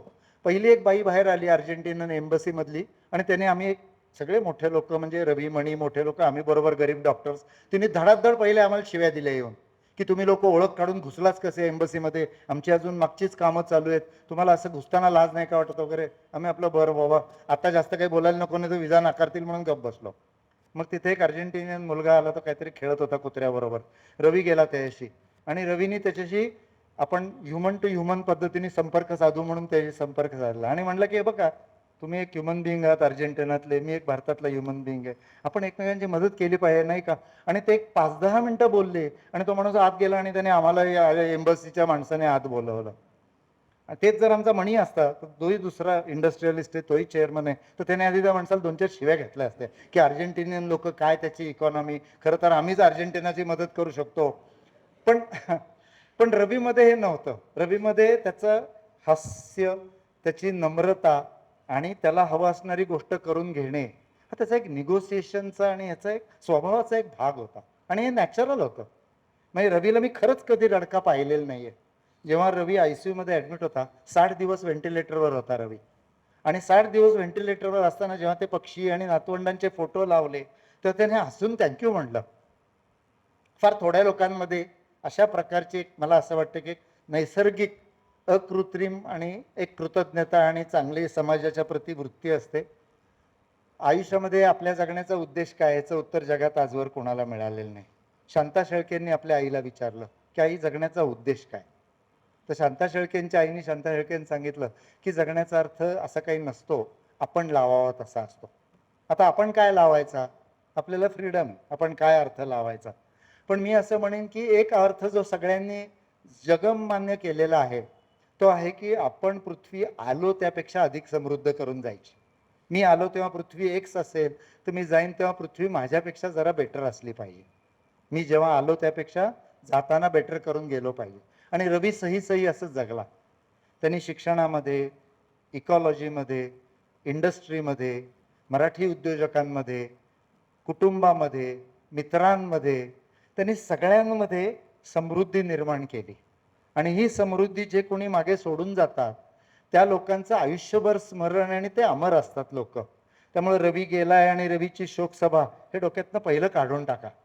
रवी आपल्यात आहे आणि रवीच्या, मी असं म्हणेन की रवीला श्रद्धांजली कुठली, रवीचं काम पुढे चालू ठेवणं. KPITचे लोक चालू ठेवतीलच, पण ज्ञानप्रबोधिनीची नवीन वास्तू आहे, दीनानाथचा नवीन प्रोजेक्ट आहे. रवी नवीन प्रोजेक्टला आलेला होता.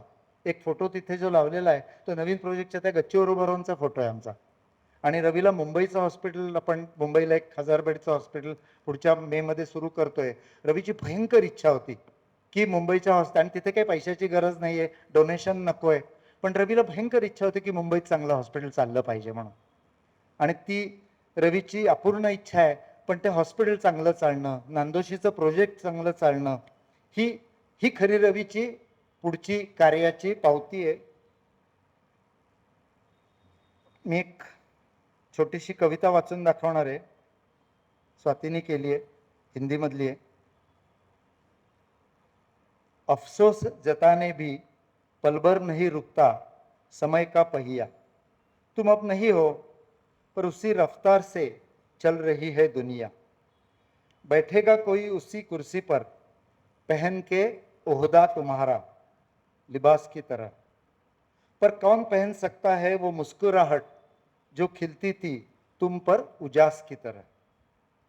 इस भीड़ भरी दुनिया में वजूद है जैसे रेत पर कदमों के निशान, लेकिन कुछ लोगों की जमीन भी तुम थे और तुम ही थे आसमां. चलती रहेगी दुनिया की गाड़ी, सारे पुर्जे भी बदलते जाएंगे, तुम्हारा किरदार भी निभा लेगा कोई, पर तुम्हारे जैसा दिल कहां से लाएंगे.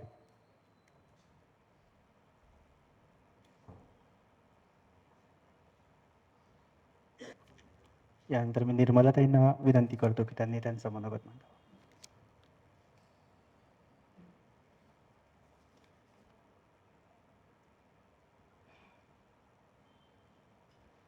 आपणा सगळ्यांचे मनोगत ऐकून, आपल्या सगळ्यांची मनोगत ऐकून आणि आज आपण इथे आलात याबद्दल मी फार भारावून गेले. ज्ञानप्रबोधिनी आणि दीनानाथ रुग्णालय या दोन्ही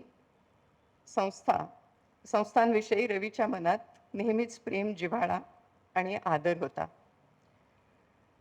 रवी सर संदर्भात भूतकाळात बोलणं खूप अवघड जातंय. अजूनही वाटतंय केतकी म्हणाली तसं इथेच कुठेतरी असेल आणि 2 मिनिटात येईल आणि म्हणेल, काय चाललंय इतका वेळ?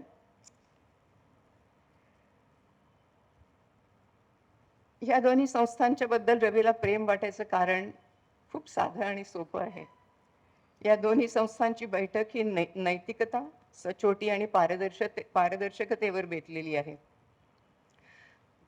आधी कोणीतरी सांगितलं, भारतातील सर्व मुलांना मूल्याधिष्ठित शिक्षण मिळावं, त्यांच्या चौकस वृत्तीची वृद्धिंगत व्हावं, त्यांना सतत नवीन गोष्टींबद्दल कुतूहल वाटावं आणि त्यांच्याजवळ सायंटिफिक टेम्परामेंट तयार व्हावं, ही रवीची मनापासून असलेलं त्याचं हे स्वप्न होतं.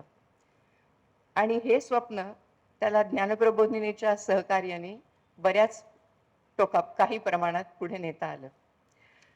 ज्या वेळेला पुण्यापुरता हा प्रयोग सुरू झाला होता छोटे सायंटिस्टचा, त्याच्यानंतर तो लवकरच भारतभर होतोय इतकी आपली उडी वाढली होती. आणि मला आनंद होतोय की आज हाच छोट्या सायंटिस्टचा प्रयोग अमेरिकेमध्ये, थायलंडमध्ये आणि ब्राझीलमध्ये होतोय. आपल्याला प्रश्न पडेल की अमेरिकेत कशाला लागतं? तर मला आजच मी चिन्मय आणि जयदाशी बोलत होते, तर त्यांनी सांगितलं की मोठ्या शहराची बाजू सोडली तर त्याच्या शेजारच्या सगळ्या गावांमध्ये विद्यार्थ्यांना शिक्षणाची आणि सोयींची अतिशय जरूर असते, जेवढी आपल्या खेड्यांमध्ये असते. आणि मला अभिमान वाटतोय की हा काहीतरी एक पुढे जाणारी आपली निश्चितच एक स्टेप आहे. दीनानाथ रुग्णालयात मला आणि रवीला नेहमीच पारदर्शकता आणि नाविन्याला जोपासण्याची वृत्ती दिसली. ICU मध्ये असलेल्या रुग्णांसाठी फक्त केवळ पांढरं छत बघत राहू नये अशी माझी इच्छा होती. आणि म्हणून मी सचिन व्यवहारेंकडे गेले आणि मी त्यांना म्हणलं, मला वाटते मी छताला पेंटिंग करून देऊ का? ते म्हणले, सगळ्या छताला कधी करणार? म्हणलं, मग आपण जाऊन बघू तिथे कसं आहे. आणि सचिनने मला ICU मध्ये नेलं. तिथे छोटे फॉल सिलिंगचे 2x2चे असे टाईल्स असतात. आम्ही त्याच्यावर पेंट करून प्रत्येक ICU मधल्या पेशंटच्या डोक्यावरती चित्र लावली. कधीतरी एकदा मध्ये गेले होते तेव्हा ICUतले एक काका होते तिथे आणि म्हणले, तुम्ही केली तसं मी ऐकलं, खूप छान वाटतं. म्हणलं, पावती मिळाली. त्याच्यानंतर रवी होता. गेल्या 1.5 महिना मी दीनानाथ रुग्णालयातच राहत होते. ते माझं दुसरं घर झालं होतं. रवीच्या खोलीमध्ये पण पेंटिंग होतं आणि तो त्याच्याकडे बघायचा आणि खोलीत जे कोणी येईल त्याला अतिशय अभिमानाने सांगायचा, माझ्या बायकोनी केलंय. हा,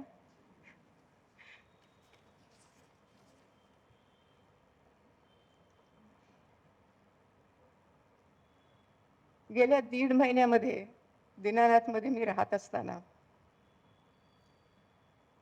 मला पुन्हा पुन्हा जाणवत होतं की इतरत्र कुठेही दीनानाथमध्ये जशी ट्रीटमेंट रवीला मिळाली तशी कदाचित मिळालीच नसतीच मिळाली. इथे कुशल आणि तज्ज्ञ डॉक्टर आहेत, कंपॅशनेट आणि केपेबल नर्सिंग स्टाफ आहे आणि माझ्या मुली बसल्या आहेत तिथे.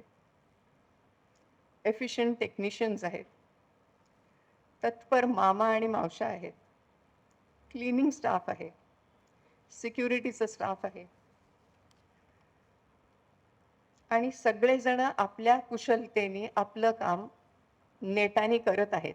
कोणाला कुठेही सांगायला लागत नाही, तू का करत नाहीयेस, हे दिसलं सुद्धा नाही कधी. इथले डॉक्टर, सगळे doctor, senior doctor, junior doctor, माहीत असलेले डॉक्टर, माहीत नसलेले डॉक्टर, जे कोणी ICU मध्ये होते त्यांना आम्ही सतत प्रश्न विचारत असायचो. काही आमचे इमोशनल प्रश्न असायचे, काही आमचे टोटली वेडे प्रश्न असायचे, पण सगळ्या डॉक्टरनी आम्हाला अतिशय शांतपणे उत्तरं देऊन कुठेतरी आमच्या मनाला शांती मिळेल आणि आम्ही निशंक मनाने तिथे वावरू याच्याकडे खूप लक्ष दिलं. ICU मध्ये मला खूप बहिणी मिळाल्या, मला खूप भाऊ मिळाले, मला खूप मुली मिळाल्या. आणि ह्यांच्या ऋणातनं मला बाहेर पडायचं नाही आहे. त्यांना फक्त धन्यवाद देऊन मी इथनं जाणार नाही आहे. मला हे संबंध माझ्याबरोबर वागवायचं आहे, कारण रवीचा शेवटचे दिवस या सगळ्यांनी खूप सुखकर केले.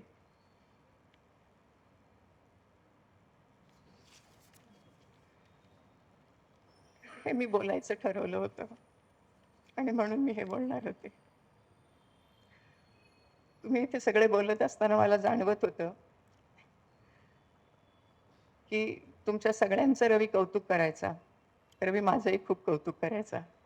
मी कम्युनिटी फाउंडेशनचं काम करत होते. ग्रामीण महाराष्ट्रात खूप छोट्या गावांमध्ये जाऊन मी काम करत होते. अशा ते माझ्याबरोबर असायची, किशोर पाटीलची बहीण. आम्ही दोघीजणी नवमचं काम करायचो.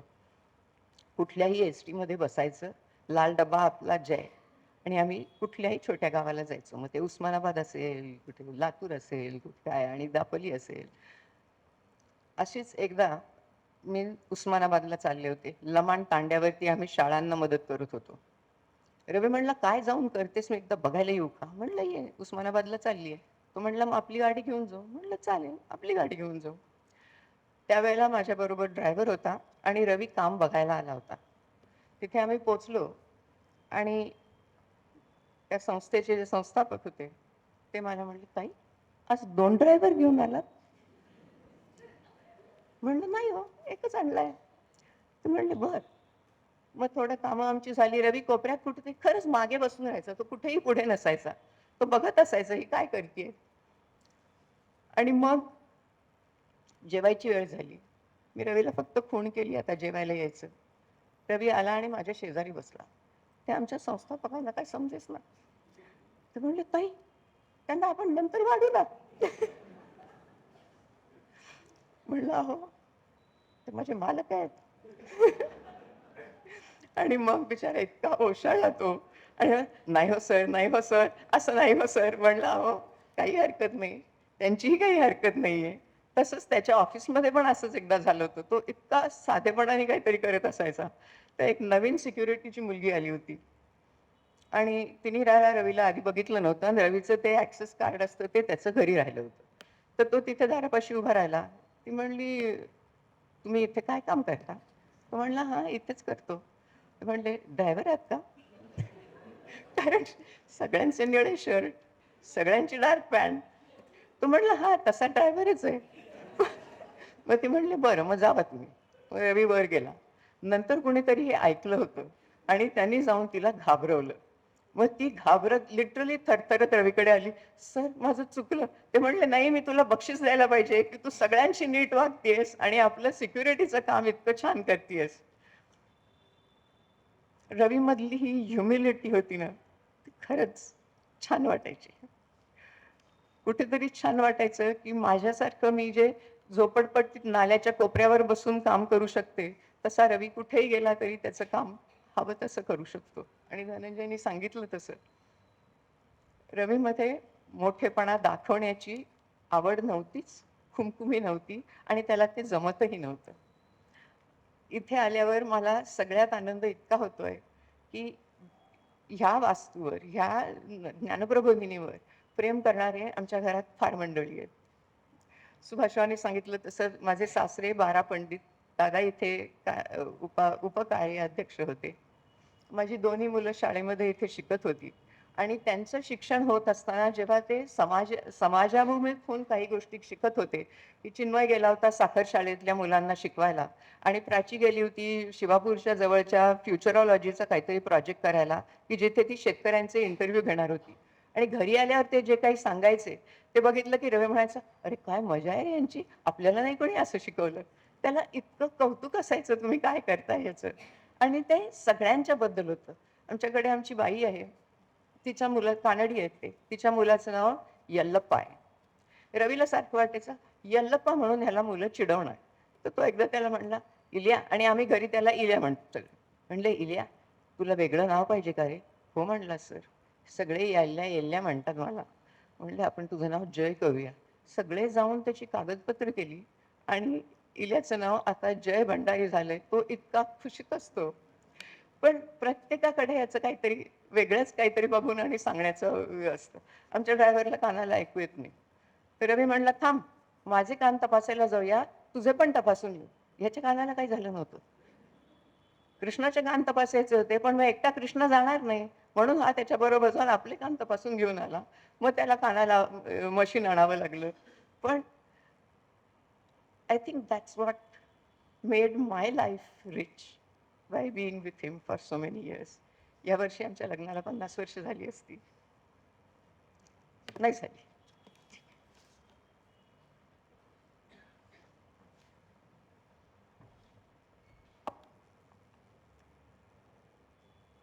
यानंतर या सभेचा समारोप ज्ञानप्रभूंचे संचालक माननीय गिरीशरावांनी करावा अशी त्यांना विनंती करतो.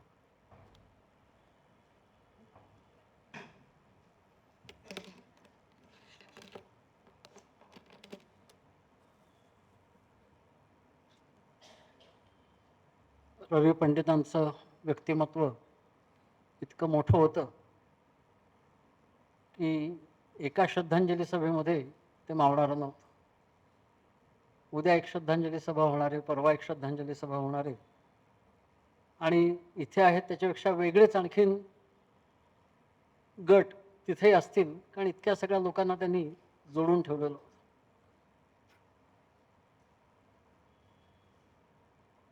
मी वेगवेगळे प्रयोग करायचो. तर मी इथे प्राचार्य म्हणून काम करत असताना काही महिने माझं कार्यालय, मी भारतीय बैठक केलेली होती. मी खाली मांडी घालून बसायचो, पुढे चटई मांडलेली होती. आणि एक दिवस रवीजी आणि निर्मलाताई माझ्यासमोर येऊन मांडी घालून बसले.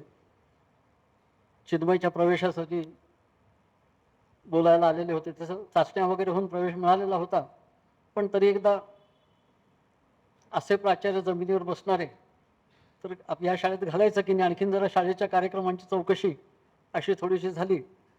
आणि त्यांनी इथे चिन्मयला घालायचं ठरवलं. म्हणजे आधीच ठरवलं होतं घालायचं, फक्त खात्री करून घेतली. पण त्याच्याही आधी माझी त्यांची भेट झाली होती. ती प्रबोधिनीचे काही उद्योग होते, त्याचं स्वतंत्र ट्रस्ट करावं आणि त्याच्यातर्फे ते चालवावेत असा विचार चाललेला होता. आणि मग दादा पंडित ज्ञानप्रवाहांच्या कार्यकारी मंडळात होते. तर ह्या नवीन ट्रस्टमध्ये रवी जे असावेत असं वाटलं, म्हणून त्यांना भेटायला गेलो. आणि त्यांच्या एका वाक्याच्या उत्तरात आमचं संभाषण संपलं. त्याने सांगितलं की मी माझ्या कामावर लक्ष एकाग्र करायचं ठरवलंय, मला हे काही तुमची विनंती मान्य नाही करता यायची. हे वाक्य माझ्या मनावर चांगलंच कोरलं गेलेलं. 10-15 वर्षांनी मराठा चेंबरचा कुठला तरी कार्यक्रम होता. रवीजी तेव्हा तिथे पदाधिकारी झालेले होते आणि त्यामुळे ते व्यासपीठावर होते आणि खाली प्रेक्षकांमध्ये मी बसलो होतो. योगायोगाने निर्मला ते शेजारीच बसलेल्या होत्या. त्यांना मी म्हटलं, अहो मागे एकदा मी रवीजींना म्हटलं होतं तेव्हा मी एकाच कामावर लक्ष केंद्रित करायचं ठरवलं असं म्हटलं, तर आता हे जायला लागले का वेगळ्या संस्थांमध्ये? हो असं दिसतंय खरं, असं त्या म्हणाल्या. ते लक्षात ठेवलं. आणि मग 2015 साली KPIT मध्ये त्यांना पुन्हा विनंती करायला गेलो की आता तुम्ही वेगळ्या संस्थांमध्ये काम करायला लागलेच आहात, तर ज्ञानप्रबोधिनीमध्ये काहीतरी जबाबदारी घ्या. त्यांना आठवण करून दिली की तेव्हा मला अजून भीती वाटते तुम्हाला विचारायला, कारण तेव्हा तुम्ही म्हणतात की मला माझ्या कामावर लक्ष एकाग्र करू द्या. भूमिका तीच होती, हो हो नक्कीच, हेही माझंच काम आहे. आणि असं म्हणून त्यांनी ज्ञानप्रभूंच्या कामावरती लक्ष एकाग्र केलं. छोटे सायंटिस्ट एक प्रमुख अमर परांजपे बोलले, तर रवीजी संख्या वाढवा असं म्हणतायत. त्यामुळे त्यांनी एक कार्यसंकल्प करताना आम्हाला रीचही वाढवायची आणि डेप्थही वाढवायची, संख्याही वाढवायची आणि कामाची क्वालिटी वाढवायची, असं काहीतरी मांडलं. रवीजींनी त्यावेळी ते मान्य केलं. नंतर ते मला म्हणाले, तुम्हाला प्रबोधित काम करणाऱ्या सगळ्यांना डेप्थ कशी वाढवायची ते कळतं. आता मी आलोय ना, तर रीच कशी वाढवायची तेही शिका. आणि ते सतत त्यांनी लावून धरलेलं होतं. एका वार्षिक सभेमध्ये निवेदनं चाललेली होती, कुठल्या प्रकल्पामध्ये किती विद्यार्थ्यांपर्यंत, किती लोकांपर्यंत पोचलो.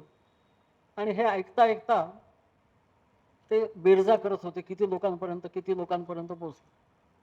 आणि मग ती बेरीज 1 लाखापर्यंत गेल्यावर एकदम ते उठले आणि समोर उभे राहून म्हणाले की छान, आपण 1 लाखापर्यंत पोचलोय, आणखीन कितीतरी लोकांपर्यंत आपण पोचू शकू. आणि त्या दृष्टीने प्रबोधिनीने आपल्या कामाचं नियोजन केलं पाहिजे. अनेक विषयांमध्ये त्यांना गती होती. एका निमित्ताने कळलं, ज्ञानप्रभूंचं निगडीला जे केंद्र आहे तिथे टिश्यू कल्चरची प्रयोगशाळा आहे. आणि तिथे बांबूचं टिश्यू कल्चरचं काम चाललेलं, वेगळ्या 7-8 प्रकारच्या बांबूंचं टिश्यू कल्चरचं चाललेलं आहे. त्यामुळे त्याच्या प्रमुख त्यांना अगदी अभिमानाने सांगायला लागले, आम्ही हे करतो, ते करतो, ते करतो. आणि मग रवीजींनी चक्क त्यांची फिरकी घ्यायला सुरुवात केली. आणि ह्या राष्ट्रपती पुरस्कार मिळालेल्या शास्त्रज्ञ पण त्यांना शिकवायला सुरुवात केली की बांबूच्या वर काय काय विचार करायला लागतो, त्याचं टिश्यू कल्चर कसं करायचं असतं, आणि आम्ही कसं केलेलं आहे, आणि आम्ही किती हजार केलेले आहेत. ह्या काही शेकड्यातलं सांगत होत्या, त्यांनी आम्ही किती हजार केलेले असं सांगितलं. अनेक वेळा त्यांची प्रत्येक गोष्टीकडे चिकित्सकपणे बघायची आणि तरी सहृदयतेने बघायची, अशी दृष्टी लक्षात यायची. आणि सतत त्याच्या संबंधाचा विचार चालू असायचा. सुभाषराव देशपांड्यांना बऱ्याच वेळा आणि मलाही काही वेळा त्यांचा निरोप यायचा की मी आता हिंजवडीहून निघालोय आणि मुंबईला जाणार आहे, तर 5 ते 5:20 या वेळात तुम्ही मला फोन करा, त्यावेळी आपण बोलू. आणि असे त्यांचे प्रवास चाललेले असायचे. त्याचं सगळे नियोजन किती जणांशी बोलून घ्यायचं या वेळात, आणि नेमके मुद्दे असायचे की याच्या बाबतीत आपल्याला काय काय करता येईल, कसं करता येईल, नवीन काहीतरी कल्पना सुचवायची. आणि त्यांची अनेक कामं चालू आहेत, त्याच्यामध्ये ज्ञानप्रबोधिनीचं सुद्धा एक स्थान आहे आणि त्याच्या संबंधीचा विचार चालू आहे, हे लक्षात यायचं. अतिशय सहजपणे ते बोलायचे. त्यामुळे कधी कधी बरोबरीच्या नात्याने त्यांच्याशी बोलावं असं वाटायचं. छोटे सायंटिस्ट हा त्यांचा जिव्हाळ्याचा विषय, त्यामुळे त्याच्या संबंधीच एक बैठक चाललेली होती. आणि ते CSRचा प्रकल्प असल्यामुळे त्याचं ऑडिट केलं पाहिजे वगैरे असं चाललेलं होतं. आणि आपले कार्यकर्ते भडकले सगळे. तर ते ऑडिट फर्म मधले येणार लोक, त्यांना काय कळतं शिक्षणातलं, आणि ते काय ऑडिट करणार आमच्या कामाचं, ते फक्त बेरजावजा काय करतील खर्चाच्या. आणि ते वातावरण तापायला लागलं. मग मी जरा सारवासारव करायची म्हणून म्हटलं, नाही, त्यांना ते करायला लागतं ते करू दे, पण या प्रकल्पाचं ऑडिट करायचं असेल तर शैक्षणिक प्रयोगाचं ऑडिट कसं करायचं मी सांगेन त्यांना. रवीजी म्हणाले ठीक आहे, आता हे त्यांच्याकडनं समजून घेऊ आपण. आणि तो विषय संपला. पुढच्या बैठकीला आले ते 10 मिनिटं आधी येतो मी, आपण बोलू असं म्हणाले. आणि 10 मिनिटं आधी आले ऑफिसमध्ये. आणि मला म्हणाले तुम्ही ते शैक्षणिक प्रयोगाचं ऑडिट काय म्हणत होते ते सांगा जरा. मी त्यांना सांगितलं. ते म्हटलं ह्या ऑडिटचं कसं करायचं ह्याच्यासाठी काही क्वालिफिकेशन वगैरे लागतं का? म्हटलं माझ्या माहितीमध्ये नाही असं कुठे अजून नाही. मग तुम्ही कसं करता? म्हटलं ज्ञानप्रबोधिनीचंच काम करता करता अनुभवातनं झालेलं आहे, आणि बहुतेक पुरेसा अनुभव आहे असं मला वाटतं. कशावरून? म्हटलं कॉम्प्ट्रोलर जनरल आहे भारताचा, तर त्यांनी नवीन एज्युकेशन पॉलिसी आल्यानंतर त्याच्यावरती कोट्यवधी रुपये खर्च होणार, तर त्याचं ऑडिट कसं करायचं, योग्य कार्यवाही होते की नाही, असं त्यांच्या सगळ्या राज्यातल्या ऑडिटरना ट्रेनिंग देण्यासाठी मला बोलवलं होतं. त्यामुळे बहुतेक मला हे कळतंय असं वाटतं. असं आहे का? मग मला सांगा. म्हणजे हे पहिल्या 3-4 मिनिटात हा संवाद झाला, आणि पुढच्या 6 मिनिटात मी कुठल्या कुठल्या पायऱ्यांनी हे सगळं ऑडिट करायचं असं सांगत होतो. ते सगळं समजून घेतलं त्यांनी. त्यामुळे ठीक आहे, कधीतरी आपण छोटे सायंटिस्टचं हे करूया, पण आत्ता गरज आहे कायद्याची, तेवढं ते आर्थिक ऑडिट होऊन जाऊ दे. म्हटलं ठीक आहे, होऊन जाऊ दे. पण ते त्यांनी समजून घेतलं. त्याच्या पुढच्या भेटीच्या वेळी पुन्हा हे कुठे कुठे वापरता येईल, फक्त शैक्षणिक प्रयोगांसाठी वापरता येईल का आणखीन कुठे वापरता येईल. म्हटलं जिथे कुठे कुठल्याही प्रकारचं ट्रेनिंग असेल तिथे वापरता येईल. ठीक आहे, मग ह्याच्यावरती आपण कधीतरी बोलूया. हे बोलणं आमचं राहून गेलं मात्र. पण ज्ञानप्रभूतल्या त्यांच्या शेवटच्या भेटीमध्ये किंवा शेवटच्या काही महिन्यांमध्ये शाळेला मैदान नसलेल्या शाळेला पाषाणला ती गेली तर मोठं मैदान मिळणार आहे आणि त्यामुळे ते करण्यासाठी सर्व प्रकारची मदत उभी केली पाहिजे असं त्यांनी म्हटलेलं होतं. अगदी आर्किटेक्टच्या निवडीपासून प्रत्येक बाबतीत त्यांनी बारीक बारीक लक्ष घातलं आणि इथे कार्यकर्त्यांची जी बैठक व्हायची त्याच्या नियोजनाच्या, त्याच्याही बैठकींसाठी ते उपस्थित राहायचे आणि त्यांच्या सूचना करायचे. असं ज्ञानप्रभूंकडे बारीक लक्ष असलेला, अतिशय सहृदय, बुद्धिमान, कर्तृत्ववान असा कार्यकर्ताच मी म्हणेन हा आपल्यातून गेलेला आहे. पण तो गेलाय असं अजूनही कोणाला जाणवत नाही आहे. तसंच राहू द्या. त्यांच्या गुणांचं, कर्तृत्वाची आठवण ठेवून तसंच काम आपण करत राहू द्या.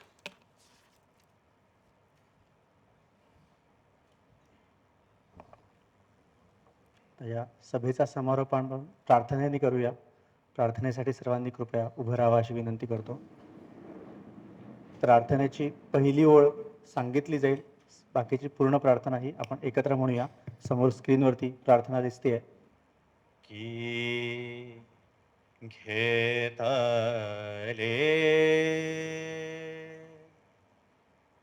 की घेतले व्रत नहे आम्ही अंधतेने लब्ध प्रकाश इतिहास निसर्ग माने जे दिव्यदाहक म्हणोनी असावयाचे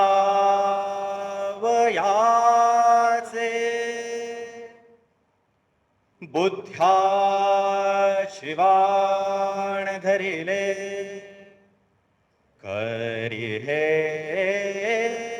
सतीचे भारत माता की जय.